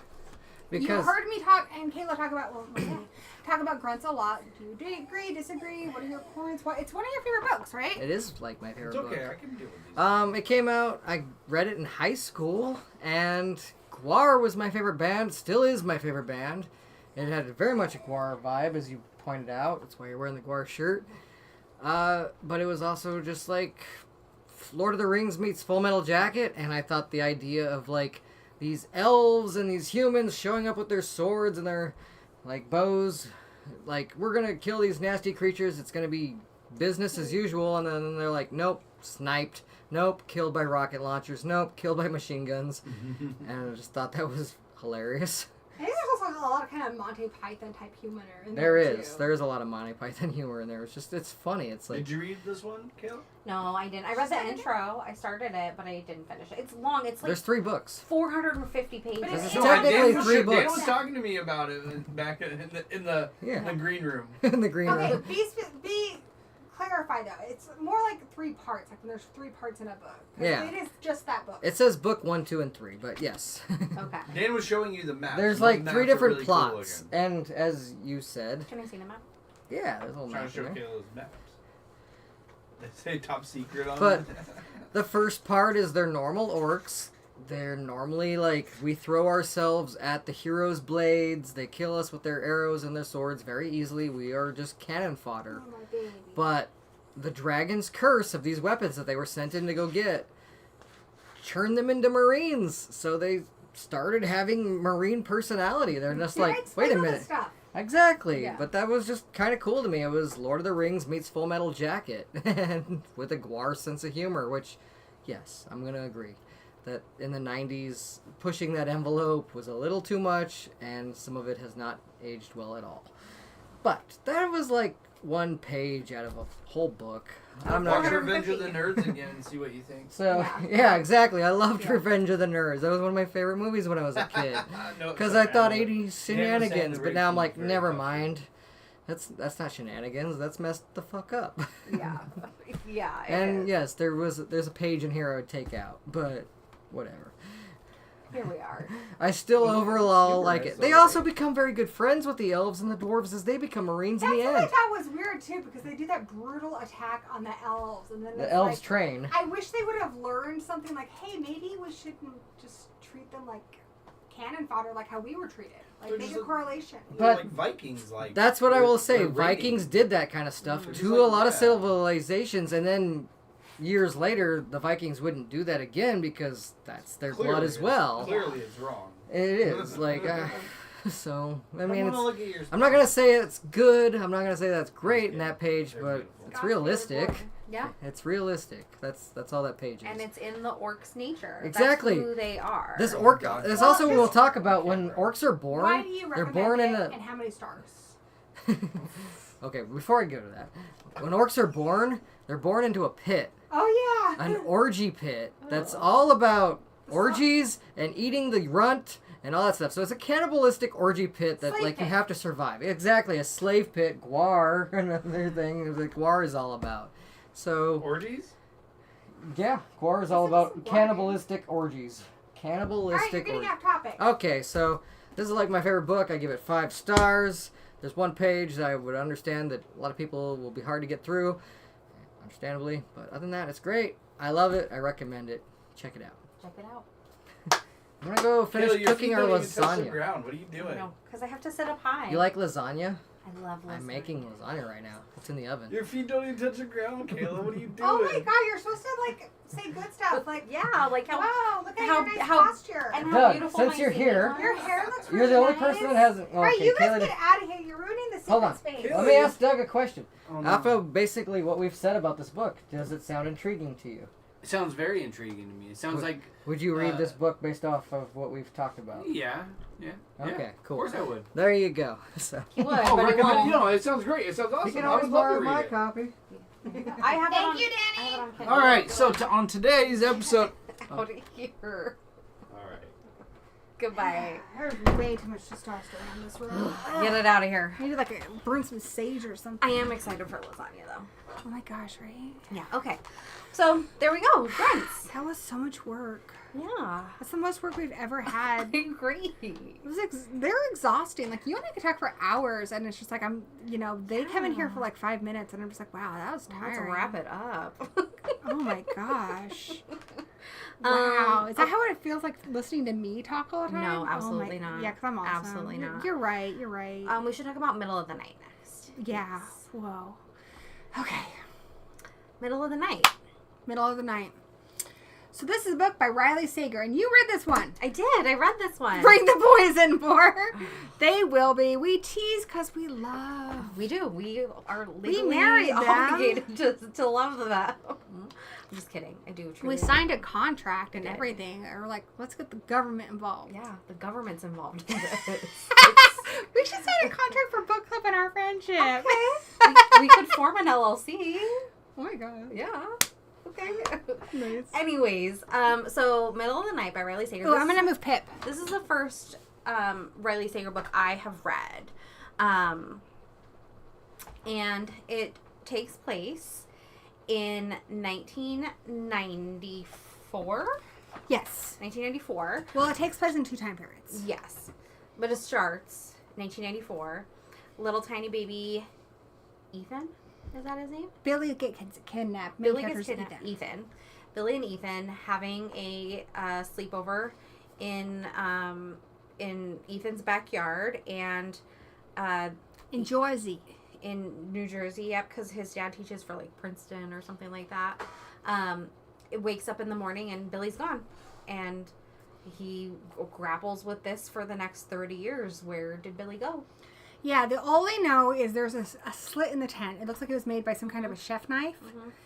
And Billy left his shoes behind, so they kind of put this together, and they're like, well, if there's a slit in the tent, it must be some kind of foul play. Someone took him.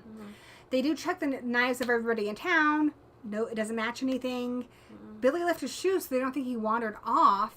And they also check, there's some other things, like there's a guy in camo who's wandering around, and they check with all the known serial killers over the years, and nobody admits to it. And the people who do admit to it, they're instantly able to rule out. Yeah. And it's this ongoing mystery of what happened to this boy in what's supposed to be a nice suburban town. It's like a cul-de-sac, but it is surrounded by woods, so it is very isolated. And in those woods is the Institute. The mysterious. So if you go through the woods a bit, there's a big mansion back there where there's an institute. I don't remember what it's called. Hemlock? I want to say Hemlock. Or their cul-de-sac. No, because they live in the Hemlock cul-de-sac. Cul-de-sac at Hankins, Hanover.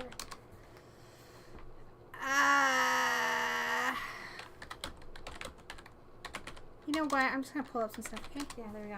Anyway, it doesn't matter what it's called. It doesn't matter what it's called. It's the Institute, and it's very mysterious. Nobody knows what goes on out there. It's ran by a mysterious benefactor.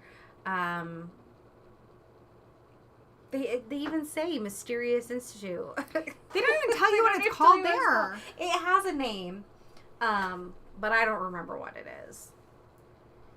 It begins with an H. It doesn't matter. It doesn't matter. Guys, it doesn't matter. It begins with an H. The H Institute. But it kind of reminded me of like Stranger Things. It reminded me a lot of the neighborhood I grew up in. So I grew up on an Air Force base, as we previously mentioned. But where I lived, there was in like the center, like the edge of town, there was a big wooded area.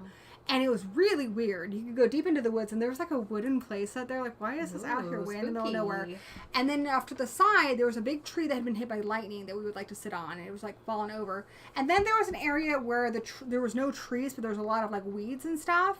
And it led up to a really big mansion. And I remember hearing dogs and stuff out there, though we were told by all the adults nobody lives there. There's no dogs. But I remember hearing dogs. So it makes me think of that. Ghost dogs. I don't know. Anyway, so Ethan is now 40, and he moves back to his parents' home in Hemlock Circle. They're moving to Florida, so he's not quite sure if he's going to stay, but he's staying while they're in the middle of getting the house sold. And, you know, everybody still lives on this block, and he's kind of, you know, coming to terms with it, but then like weird things start happening. The lights start flicking on at all the neighbors' houses in the middle of the night, and a baseball motion detected lights, a baseball lands in his yard, and that was Billy's signal to like come and play. And so he's like, is somebody doing this to me? Is Billy haunting me? What's happening here? There's a lot of twists. There's a lot of turns.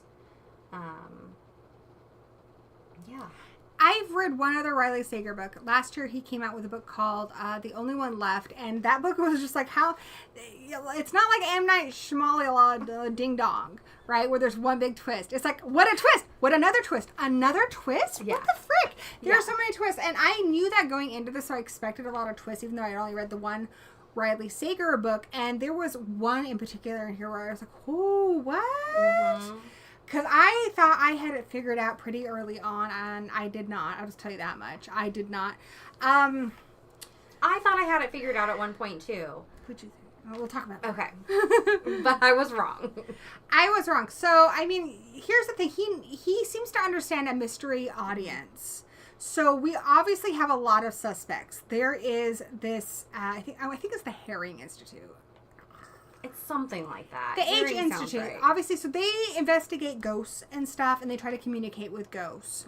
And we know there's something going on with Billy's mom. She just got fired from her job, and she's keeping secrets. This is why I wore these earrings, because they're like occulty. Yeah. But they were her. And we also find out that a group of them, Ashley, the babysitter, Russ, who's the kid who wants to be Ethan's best friend but can't be because Billy is, and then this guy, Rahesh, who's kind of like a bully, They all go out to go to this H Institute in the middle of the night, and they lock Billy in a mausoleum. Now, Billy does get out. That's not obviously what happened. But they never know what happened to Billy there. And they're like, maybe that has something to do with it. And so you wonder, is it something to do with these kids? Or is it something to do with this institute? Or is it something to do with one of the parents? A lot of the parents were investigated by the cops. But the institute was never investigated because the kids never mentioned they'd been up there. And it's private, so they'd have to ask to investigate, and they thought they had no reason to. Yeah. Yep. So now after all these years of nothing, just it being a completely cold case, Ethan thinks he's seeing Billy, and then they, just minor spoiler, they find his body. So it seems awfully coincidental that now that all these kids who last saw him are now back in town all at the same time. And so it's like, okay, you're left to wonder, is Billy trying to get Ethan to solve who killed him? Did Billy do it? Because Billy doesn't remember anything. Yeah. He slept through it. Did this institute do it? And there's a big cover-up. And it's, one of those things, because like they talk about before all this happened, the neighborhood, they used to have block parties and stuff, and then they were all scared to do anything after that. And it was a pretty cool little neighborhood. It was pretty diverse. They had, the Patels, and then Russ's family, they're like, I don't know. Chinese, yeah. Because she does talk about Mandarin, yeah. And so it's a pretty nice little diverse block. Yeah, and they love each other, and they all hang out. And there's so many things to consider too, because like in the Chinese family, the Chen family, which is Russ, that's right, thank you. His older brother Johnny died from an overdose. Yes. So then you're like, okay, is this connected? And you wonder, like, this is probably all going to tie together. How? And he's so good, because I am honestly one of those people where when I read a mystery, I'm already thinking, like, who did it? And his are really impossible to solve. I didn't solve Only One Left. I will say this. I get really annoyed with a mystery that I don't solve, and I feel like it's a cop-out because I feel like he didn't leave me any clues. Yeah. There are clues here, but it's hard. Okay, this is like level hard for mystery solving. I definitely had to think about it afterwards as to, like, how could I have seen that one coming? And I see it now, but I definitely did not at the time. I thought afterwards, I was like, no, there were clues. Yeah, there were a couple. And you also have to consider the fact that this has been a cold case for a long time. The police and the FBI have investigated it. So not only does it have to be good enough to keep you guessing, it has to be believable that the FBI couldn't solve this. Okay, so it's obviously not a clear answer. And it makes you wonder, like, how many things in real life, to a degree, and it sounds very different, so follow me here, but, if you read the book or saw the show, no, not the show. If you read the book 13 Reasons Why, how you see how one thing can compound another, and it becomes an avalanche, that's kind of how this is. It's like all these little things add up to a big thing. Yeah. And it makes it that much harder to solve. Yeah. And how many things like that happen in real life, where it's like, what's a red herring and what isn't? Exactly. And he doesn't see Billy as an adult. Billy's his best friend as a kid, to answer Adam's question. Yeah. But he thinks he senses him. He thinks, and he's not entirely sure if he believes in ghosts either. And he's going through his own shit. He's 40 years old now, and he's moved back into his childhood home that he hasn't returned to because his parents have retired to Florida. And, he has just, come out of his marriage. And they think that this will help him get his life together. Yeah, he's got a lot going on, and there's time. Yeah, but I really liked Ethan a lot. I really sympathized with Ethan, and Ethan. He's a very easy character to relate to. The character I liked the best was Billy, just because Billy reminded me of myself. Billy's loves ghosts. And like me, when I was a kid and I would watch horror movies, I didn't really think about them being scary. I was like, gosh, wouldn't it be cool if you were friends with Leatherface? Like, Leatherface would beat up anybody who was ever mean to you. Like, I just had a weird way of thinking about it. Like, I was like, well, what if I was nice to Jason? Like, would he still want to kill me? Or could we hang out together and go camping? See, my favorite character in this book was Henry. Oh, Henry, yeah. Henry's cool. He is cool. He's Ashley, who's Ethan's old babysitter. She's his son. And he's just a bookworm. He's reading Goosebumps, and he's very polite. He's and so precocious. He's just the cutest. I adored him. He was my favorite character. He's very smart. He calls, like, everybody, like, Mr. So-and-so, and he's very, like, he reminded me a lot of my son, who's very much an old soul. Mm-hmm. Like, my son would always be like, well, it's 10 o'clock. I'm going to bed now. Yeah, he's like, that would be adequate. Yes. Yeah. Yeah. Kind of like a stuffy old man. Yeah, I love it. He's so cute. But yeah, Billy wants to be friends with ghosts. He's not afraid of ghosts, and he's really interested in that stuff. He loves spooky stuff, and he feels weird and like he doesn't fit in and stuff. So I really liked Billy. But I liked a lot of the characters in this. I thought they were all very believable, and I liked that all the characters in this were very well-rounded, especially because we see them as adults and we see them as children. And I will tell you guys right now, I was a goth kid in high school, and I was cringe as fuck.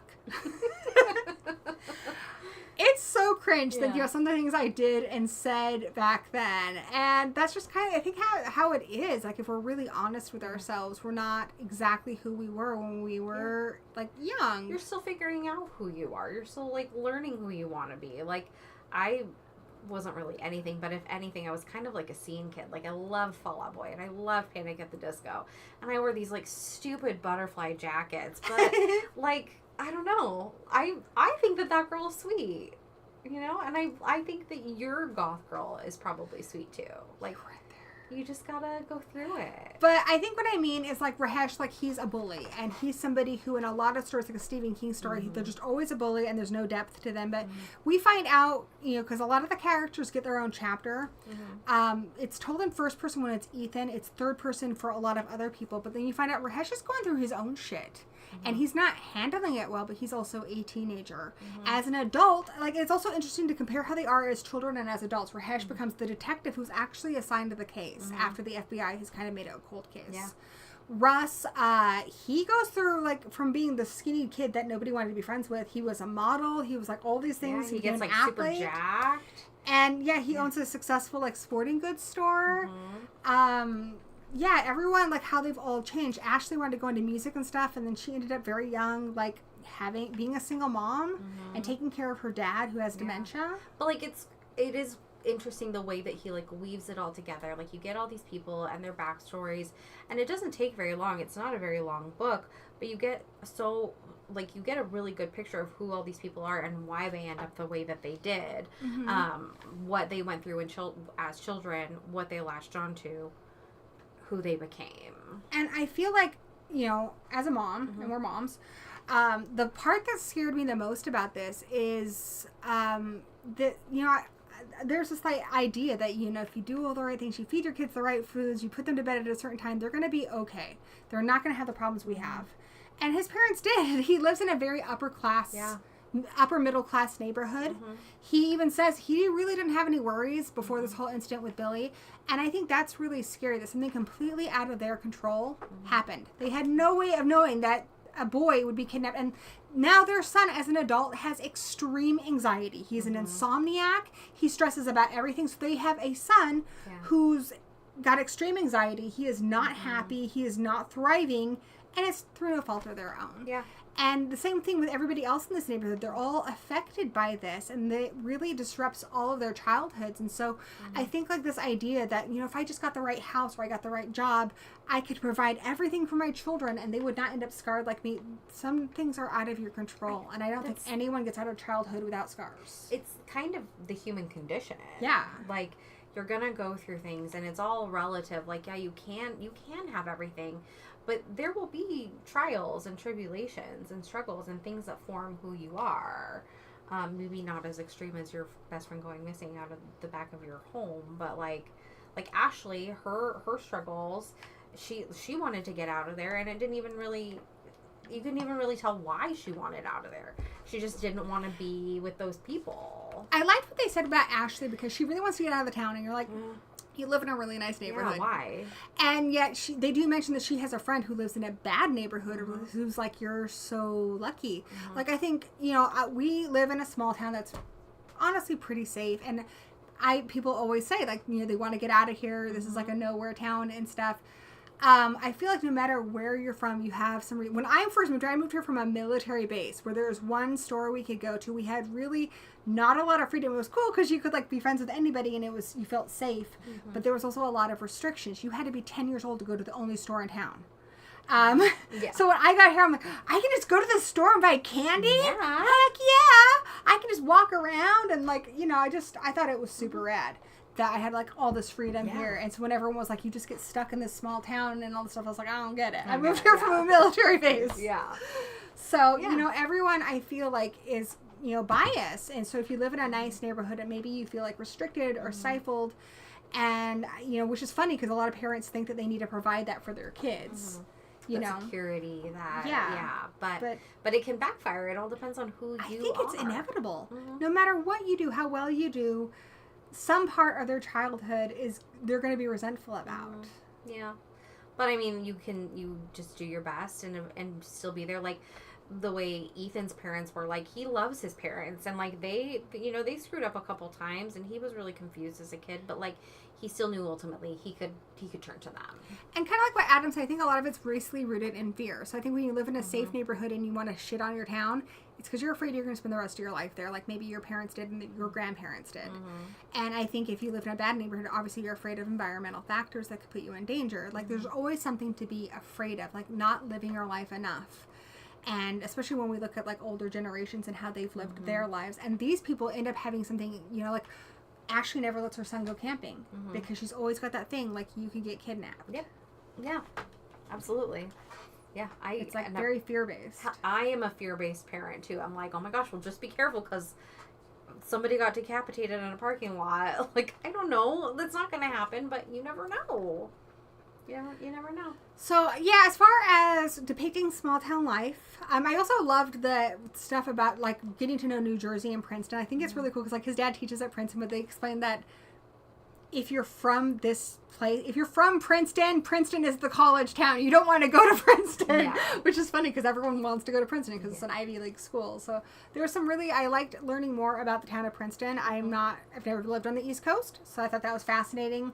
But I did really relate to this cul-de-sac because I grew up in a cul-de-sac on a military base with the woods. That was very relatable. Yeah. And just as a parent, a lot of this stuff is really scary. Or even just... so much of the stuff in here, like being afraid of like other parents. Like I think we all want this idea that we can have block parties and we can be friends with our neighbors and we can let our kids go stay the night at places and realizing that even in a safe suburban neighborhood, something horrible can happen.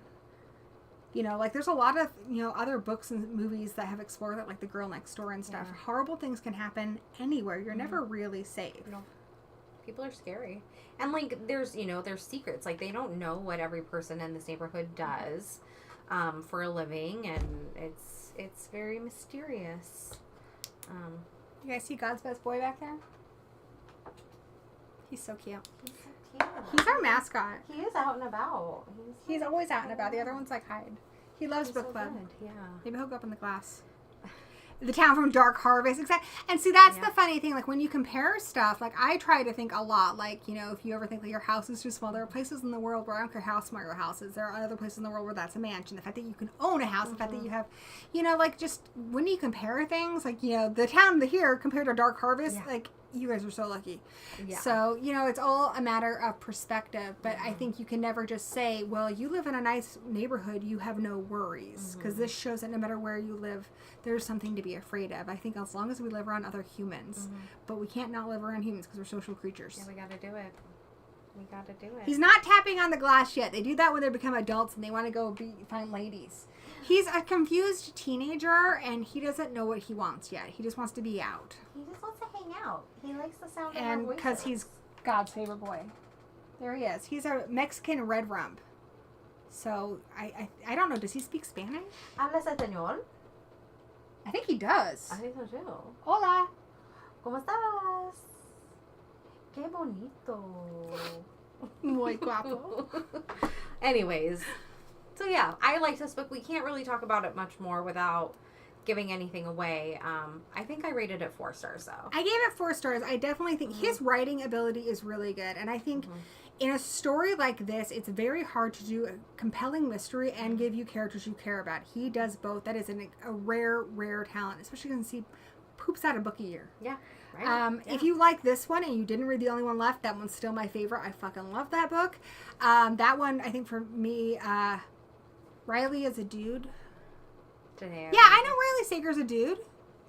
They're saying today I learned. They just learned. Oh, I don't know abbreviations because I'm That's old. the abbreviation. Today I learned. Thank you, young people. Yeah. He actually is from Princeton too, so I feel like we were getting but he does a really good job of keeping it suspenseful, keeping you page turning, but also getting you invested in the characters. I think that is a rare thing to do. Like we've read other mystery thrillers, and I think sometimes the thing that goes by the wayside is the character development. Mm-hmm. Absolutely. It's a hard thing to do to balance the character development and still building that mystery, but the way he does it, it's like intertwined and it all builds to this thing, and then you're like, oh, I don't know. It was so shocking. I don't want to give you guys spoilers, but oh my gosh, we need to talk about it. There was one, I already knew that there was going to be a plot twist, and there was one where I was like, shut the front door. Yeah. Yeah. Yeah. I was so surprised. Like, he's really good, and I feel like the reason he's really good is because I feel like he's somebody who, I can tell from his writing, has read a lot of mysteries, and he knows what we're thinking. Mm-hmm. He knows what we're putting together, and I think that's why some great movies like Scream work, because they understand their audience. He has a very clear understanding of his audience. Absolutely. And he has a great respect for his genre, and is giving it the treatment that you would give any great literature with great characters. Yeah, I agree.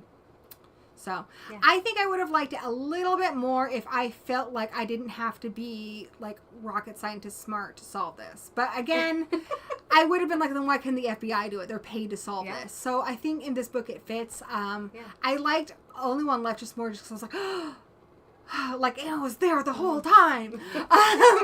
But that one's just a lot more fun. This one is a lot sadder just because it deals with a child. It was pretty sad. But it was good. It was a really good book. Yeah. Yes, but I loved a lot of the characters, and I think that's what's going to stay with me.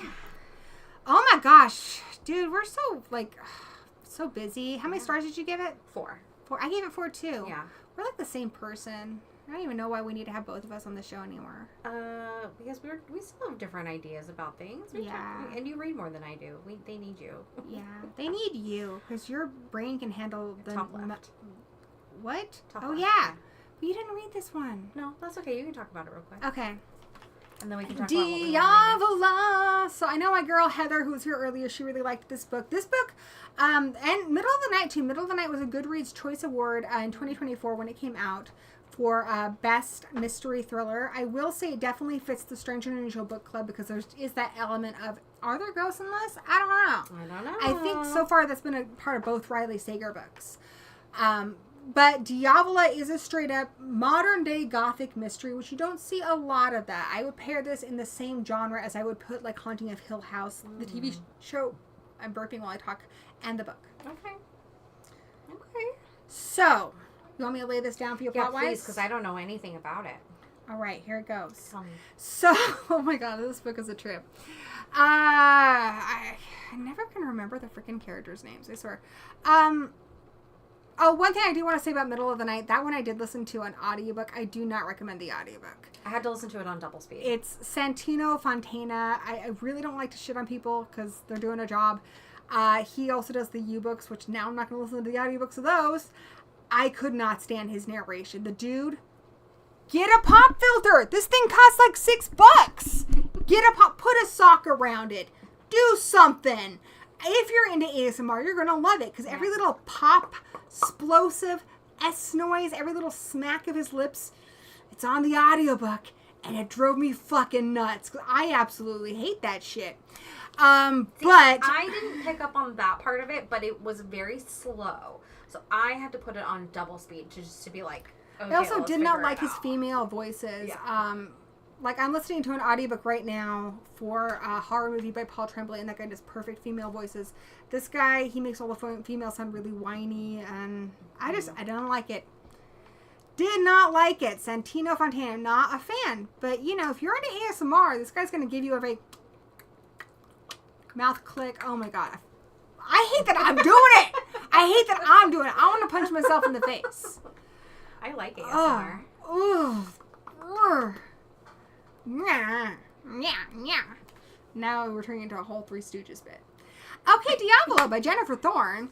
So this book came out last year, and this was a really popular one. I saw a lot of my friends read this. It was nominated for one of the best horrors of the year. And it's pretty short. It's 296 pages. The audiobook for this was very, very good. I did really like this one. So this one... Try to break down the plot for you. And so... Essentially, what's the main girl's name? I always forget the main character's name. What's her name? Anna. So Anna is the main character in this, and I really like that she is a very unconventional protagonist. Mm-hmm. She's very introverted, and a lot of this stuff was a really, like, I think, honestly, anyone who has a family is going to relate to a lot of this stuff. Like, when your family just doesn't get you. She is very introverted. She does not pick up on a lot of what people need emotionally. She enjoys time alone. Her sister, she has a sister and a brother. Her sister is very much like, she's a mom and stuff. And I get it. Her sister's a pretty common character where she loves having her two daughters, but she's very exasperated and she just wants a break. And she's a little resentful of Anna, who doesn't have those things. She has a twin brother. He is gay, and her problem with him is she never likes any of his boyfriends, but then she's also not somebody who needs attachment. He really does. When they were children, he was always like, play with me, we're twins, and he really hated when anyone pointed out they didn't look alike or didn't act alike. He needs to belong to somebody. And she resents that in him as an adult, that his need where he gets so invested in his boyfriends and their lives become his lives, and he puts up with a lot of stuff that maybe he shouldn't. She's fiercely independent, and they don't get that. Her dad kind of gets it. Her mom doesn't get it. They don't get her. And now they're going on this big trip to Italy. And one of the things, it starts off with her lying to them. She goes there a week early and hangs out in Florence just because she wants to enjoy it. Oh my God, that's amazing. I love her. And her family rents this really, really nice old mansion. But all the locals are like, not, you want to go there? Are you sure you want to go there? That place is fucked. So, but yeah, the moment she gets there, like, she loves hanging out with her nieces. They're fun, but her sister takes a lot of her resentment out on her. Her brother is very, like, clingy. His boyfriend's a dick. Her mom, like, means well, but is not giving her what she needs. And they're driving her fucking crazy. Meanwhile, weird things are happening. Like, the house changes. Like, that's a little bit like what we saw in We Used to Live Here. Like, the house will physically change. And she keeps thinking she sees someone there. Initially, she wants to back away, but she thinks someone already saw her through the window, and then she finds out nobody was even upstairs. And there's, like, a skeleton key that will take them upstairs, and the boyfriend of her brother is like, well, that's probably the nicest room in the house. We have to get up there. But no, you don't want to go up there. So there's this demon. I'm going to call her a demon. She's like a ghost, right? So Diavola, the woman in this painting. And they basically talk about how a lot of the Italian paintings used a lot of the same models. This woman isn't a lot of them, but she looks very kind of snarky. And she's got like, this is the author's words. She has piss yellow hair. Oh, God. like yellow hair, neon orange hair. And honestly, the ghost part about this is the most disappointing part. The ghost part's pretty basic. Did I see that? I don't know. Did I see that? And her getting blamed for a lot of stuff that she didn't do. That kind of stuff's pretty common. The most compelling part of this book is the family drama, just like how she's surviving. And the fact that she is very, very unique. She's not the kind of protagonist we usually see. And I like that we're seeing it from her point of view, because her family very much villainizes her, and they don't get her. They don't understand that she just operates differently than they do. And so a lot of that stuff I found very relatable. Like, they invite her because she learns how to speak Italian. She can learn how to speak any language off of the app. Duolingo. And she does the accent and stuff perfect. So a lot of people think she's, like, fluent. And so they will make her go out to dinner with them so she can order for them and stuff. They just kind of use her. But when she needs them, they're nowhere to be found. And they're like, oh, well, you don't need anybody. Yeah, so, and the ghost is named Katerina. And so she doesn't really know what the frick she wants or anything. And so a lot of the ghost part is pretty normal. A lot of the anxiety I felt reading this was from her family. Like, it really is a lot, and it's really, really stressful, and I feel like the ghost is feeding off of it. My only major disappointment was, obviously, Anna has an issue with this ghost. My favorite parts of the book are Anna gets really sassy. Anna is very... She does not want to appear afraid of anything. Like, she loves that her niece is like, you're never afraid of anything. She's like, oh, that's cool. Yeah. Like, so she cool. doesn't want to be afraid of anything. She doesn't like having a lot of emotions about stuff.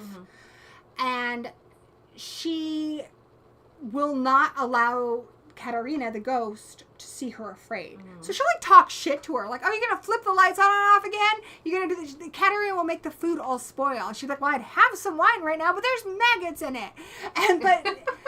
Then, at the same time, we're in her point of view, even though it's in third person, we're in her point of view, and we know that she is really scared, and she doesn't want to be scared or jump scared, and so we know a lot of it's her bluffing, so it doesn't lessen the scariness of the book, but it is funny. I wish she had more agency towards the end. Now, if you view this as a family conflict book and kind of the horrors of our families, this is wonderful, and I do feel like she is a great protagonist in that regard. As far as the ghost story goes, which I know is probably a lot of symbolism that goes over my head, I didn't feel like Anna had a lot of agency in how that was resolved, and I was pretty disappointed. So for me, this was like a 3-star read. Actually, I think I gave it 4 just because the characters were so good. The ghost story is a 3-star read. The family drama, 4 stars. It's brilliantly done, and I don't think enough people have done it with as much insight as Jennifer Thorne has, which is really funny because she says in the afterword that she's a lovely family, and I'm just like, are you sure? How do you know all this stuff? Just a lot of stuff in here really upset me. The idea, like, anyone who's ever felt gaslit by their family or felt other or unwanted, like, essentially, like, you know, if you have a family, especially a small family like she has, you know, if they can get somebody else in the family to say you didn't see that, or you're horrible, or you're crazy, then that's what you are. And it's really hard to get away from that when it's your family. It's one thing when you're labeled something like that by high school kids or middle school kids, you can move away.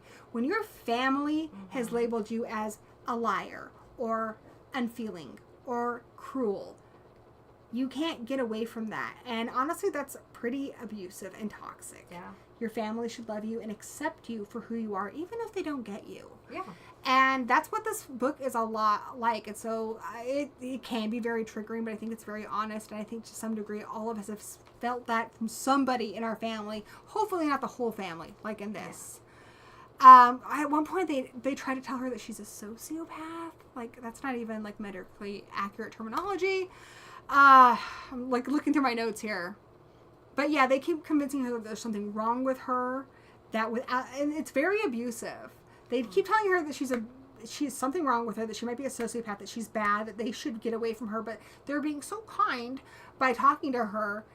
And yet they keep coming back. So when they want something, they think like the absolute worst of her, and they don't seem to get her at all. And I think honestly, the problems they have with her get exasperated by that because it creates a further rift.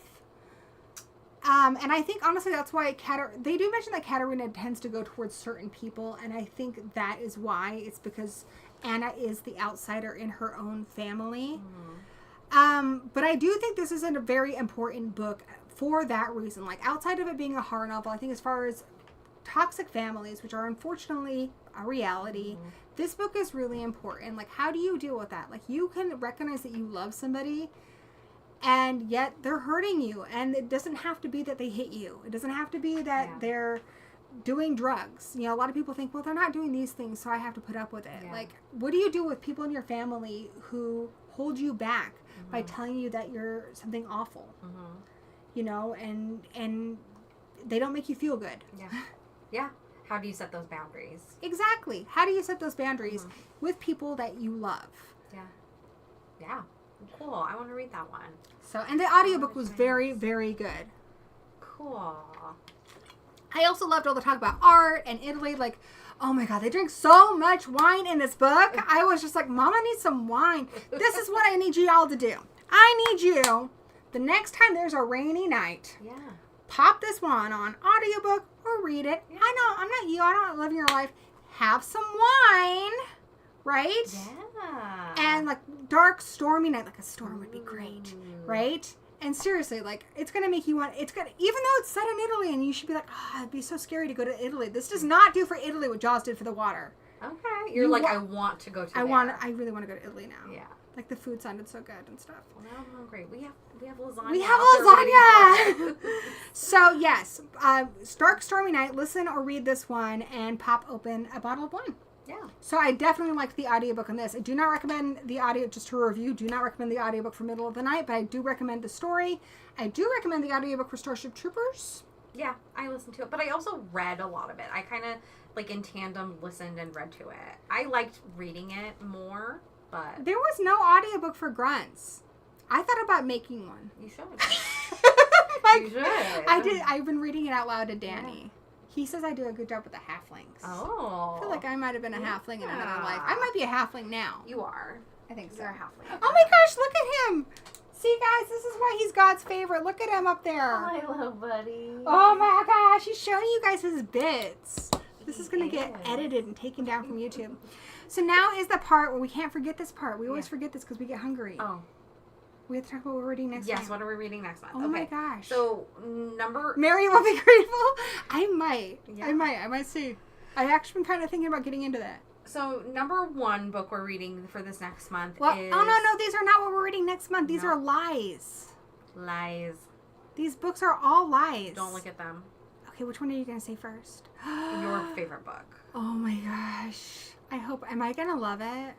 I think so. I'm really enjoying it. You know how much I love him. You know they're trying to get him for Crypticon. Ooh. I would die. So, I have a question for you. Are any of his books movies? Yes. Yes?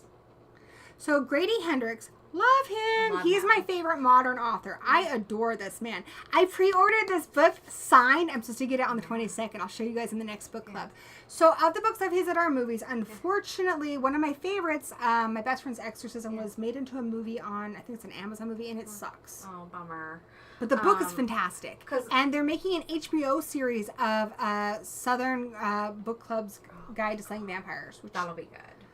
Oh, I'm excited for HBO that. tends to do a good job. Yeah. And they're also, I think, either a series or a movie of Horror Store, which was his first book, which was really good. Cool. What else has he done? I think those are the only ones so How far. to Sell a Haunted House? Is there anything? I haven't heard anything about that yet. Well, I'm about 25% of the way through this book. I'm loving it. Like, I don't know. I mean, I know he talked about at the beginning of Southern Book Club's Guide to Vampire Slaying how he, like, his mom was, like, a really strong woman. That he can write a female character and, like... He writes a lot, mostly know- female characters. Yes, and know their struggles in a way that, like, doesn't make sense that for him to understand it as well He as is so in does. touch with his feminine side. Yeah. Like, With the exception of, I mean, honestly, all of his books that I've read have had female protagonists. yes. Yeah. And he does a really good job. Like, a The only really one good that job. isn't is the other one I read this month, which is a collection of short stories, and it's all male. It's, what's it called? Dead Leprechauns, Devil Cats, Strange Tales of the White Street Society. Those are all dudes, but they're awful people. They're truly awful. Yeah, it's like a so- bunch of Laszlos from What We Do in the Shadows. So I don't know where how he channels it, but I'm about a quarter of the way through this book, and it's very highly feminine energies. It's beautiful.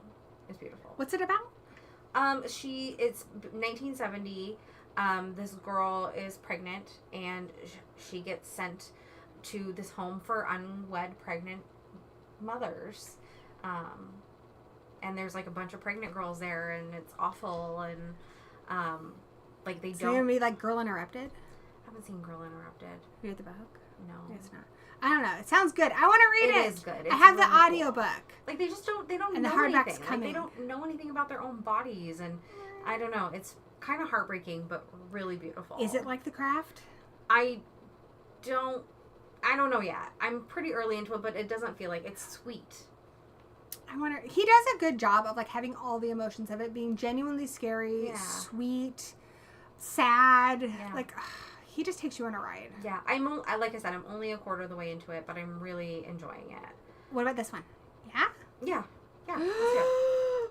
I'm so excited. I really want to read this book. Oh my god, what is that voice? Let's not do that ever Where'd your again. picture go?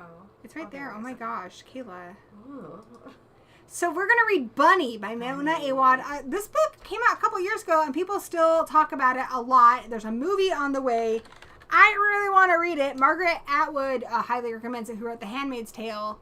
It's supposed to be funny, like a satire, but it's also supposed to be kind of feminist and have some magical realism. I'm really going into this pretty blind here. I don't know that much about it except for that it's about a girl who has a best friend who's very like anti-establishment and anti-groups.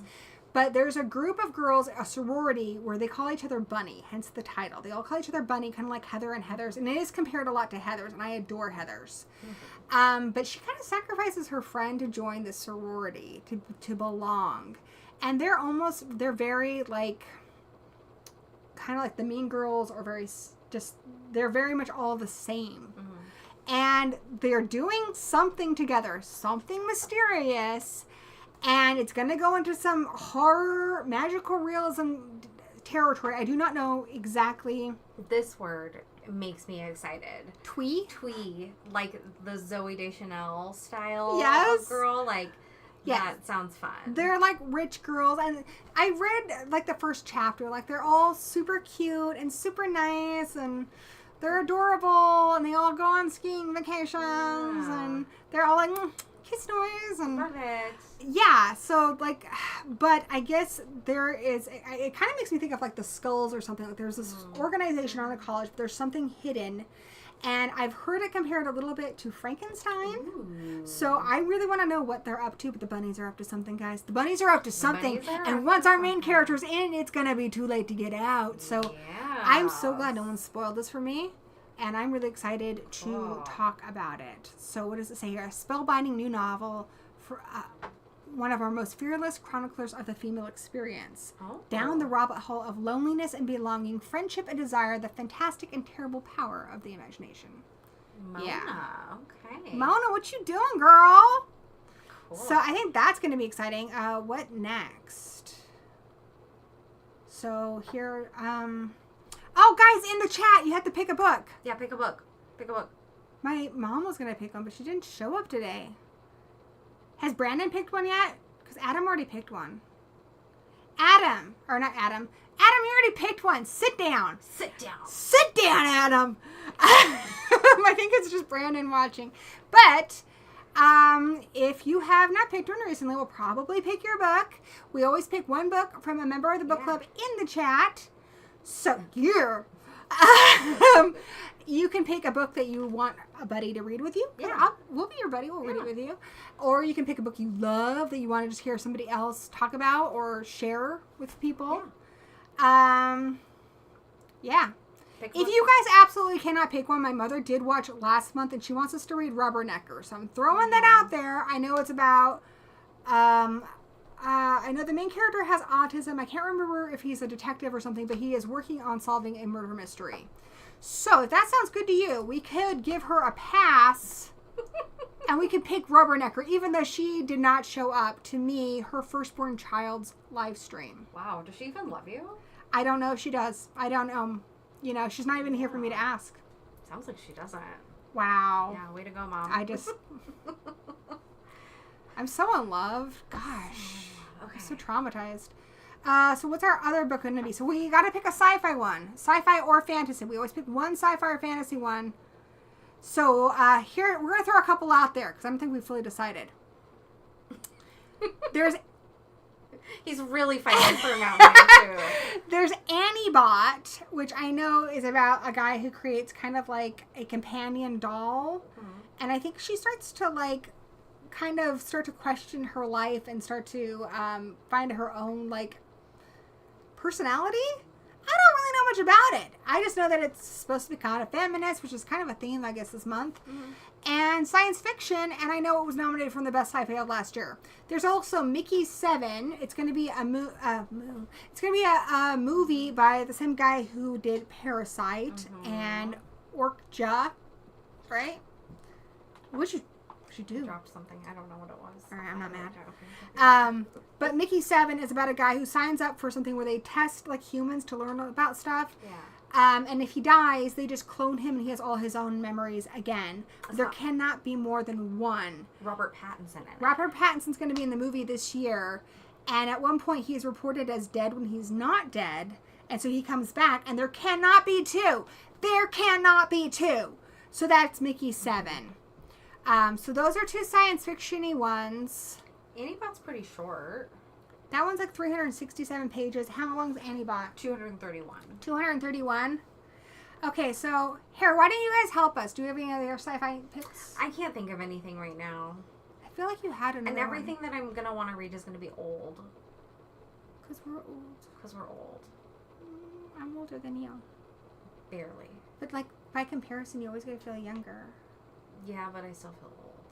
Yeah, I get that. I also like to read old books. Me too. I like to mix it up, I but want a this classic, time of but- year, I'm trying to catch up on a lot of 2024 ones because the Oscars are coming up. Yeah. So, but I do like to normally mix it up. I like that we read a book from the 50s a while ago. I think, Yeah. like we have, they always say, like, if you don't study the past, you're doomed to repeat it. And I just think it's good because stories they're very circular, and a lot of stories predicted shit that didn't even happen. Like, read Stepford Wives, guys. Like, the stuff in there is crazy. Mm-hmm. Okay, so, Brandon, are you feeling Antibot or Mickey 7? Are we just going to let him pick? Well, he can pick his own, and then He we gets can to pick his own, but he also needs to vote for one of them because right now, Adam likes Mickey 7 more than Antibot. Hey, Adam, if we pick Mickey 7, will you read it? The Lamb by Lucy. What's that? Is it weird? It better be Rose. weird. That's our only stipulation. The Lamb. I feel bad that we're not picking my mom's pick, but she didn't show up. Pip, what do you want to read? He's so cute. You guys see how cute he is? Lucy. Look it up. I'm trying to look it up. Brandon, tell us about it.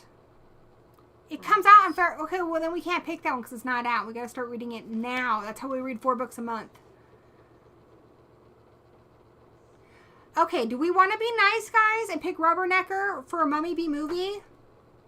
I'm Is going to there let Brandon audio, decide. Is there an 'cause audiobook of There of, is. of Rubbernecker? There is. Okay, then I can do that one. Okay, I will make sure she comes to the next one. But, Brandon, since you haven't picked yet, Adam has, and we pick every month, I'm going to let you decide. She did really want it, but it's Brandon's call.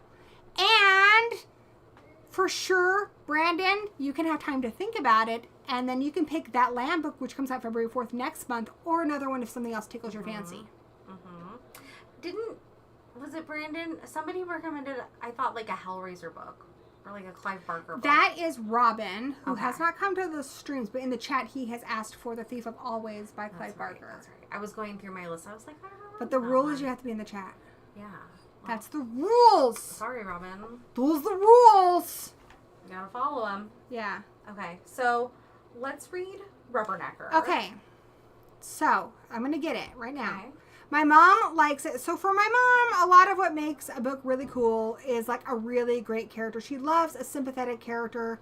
I know she loves the main character in this. I do like that he is neurologically divergent. He has autism. And he's solving a crime. So I'm excited about that. I'm excited that it's a female author because we do try to showcase diverse authors on this. You're reminding me of the original Ring movie. It's freaking me out. I don't know what you're talking. Okay. Hello, my lovely ladies. Danny has a very special message for you too. We're gonna get canceled. What do you mean? I know you're seniority and actually Italian, so this is kind of racist. Anyways, Danny, what are we talking to you? Lasagna is ready. Thank you. We'll be out You want? in like 10 minutes. Okie dokie, mamma mia. I don't know who this stranger is.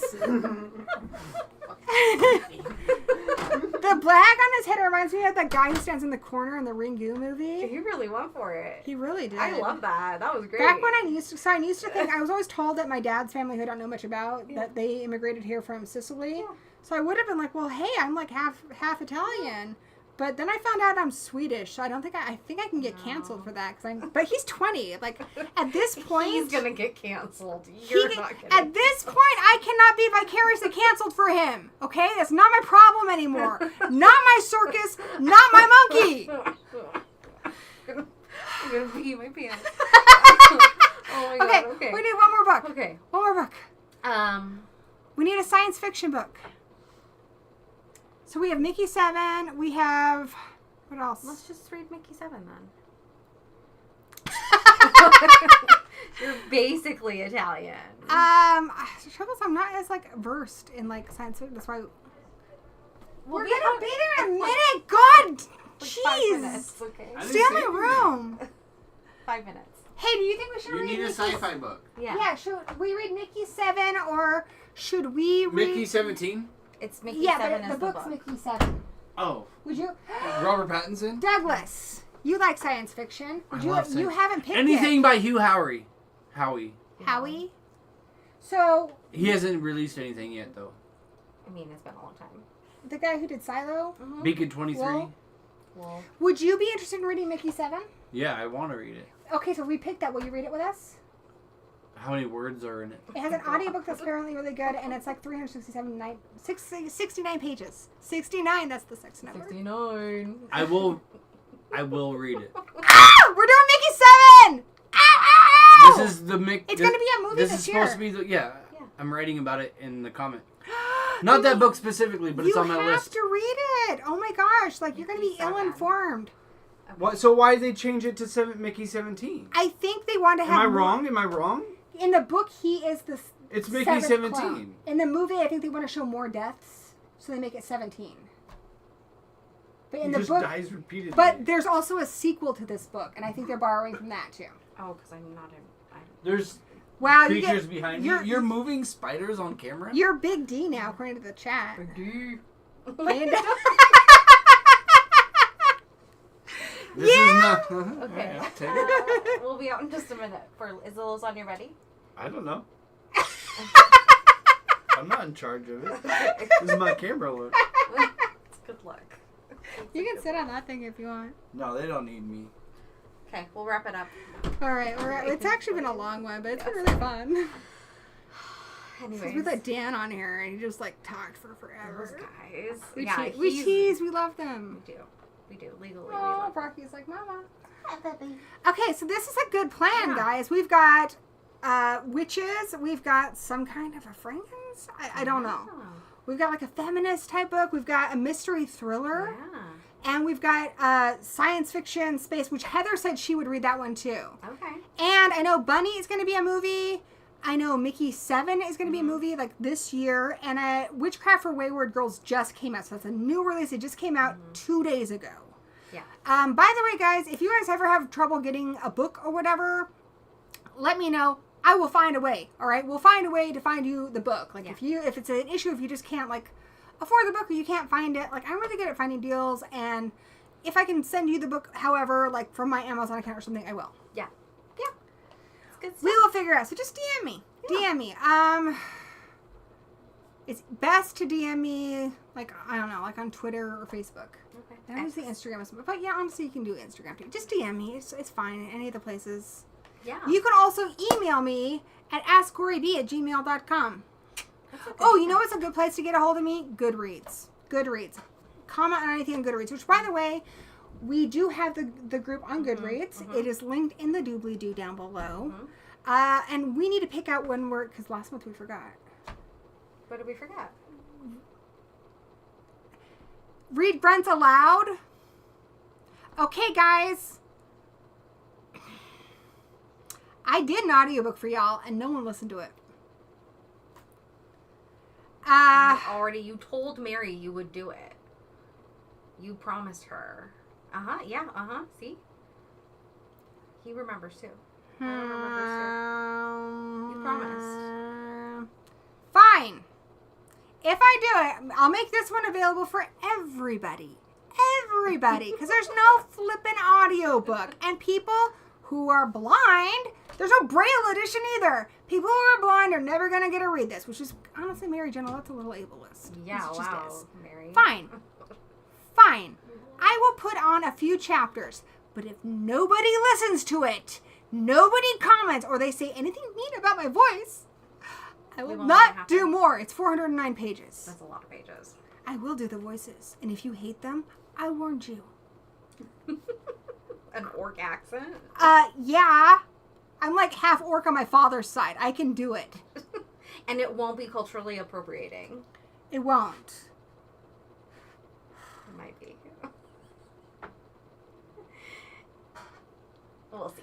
We're going to do a test run. I'm just going to do a few chapters. And if it does not fly, people don't like it, or I get some negative feedback, it's a no-go. It's a tentative thing. I do not commit to finishing the book. I'm just going to put it on repeat and listen to it all day long. Good. I hope so. I hope so. So I will work on that. Before the next one, I cannot promise when, but I promise before the next book club, you will get a few chapters of Grunts, the audiobook, read for you by Heinlein, Yes. a.k.a. Gory B Movie. Yeah. Okay.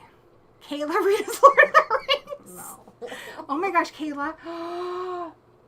There's so many characters. Will you do some of the voices in the Grunts? Oh, sure, yeah. Yes!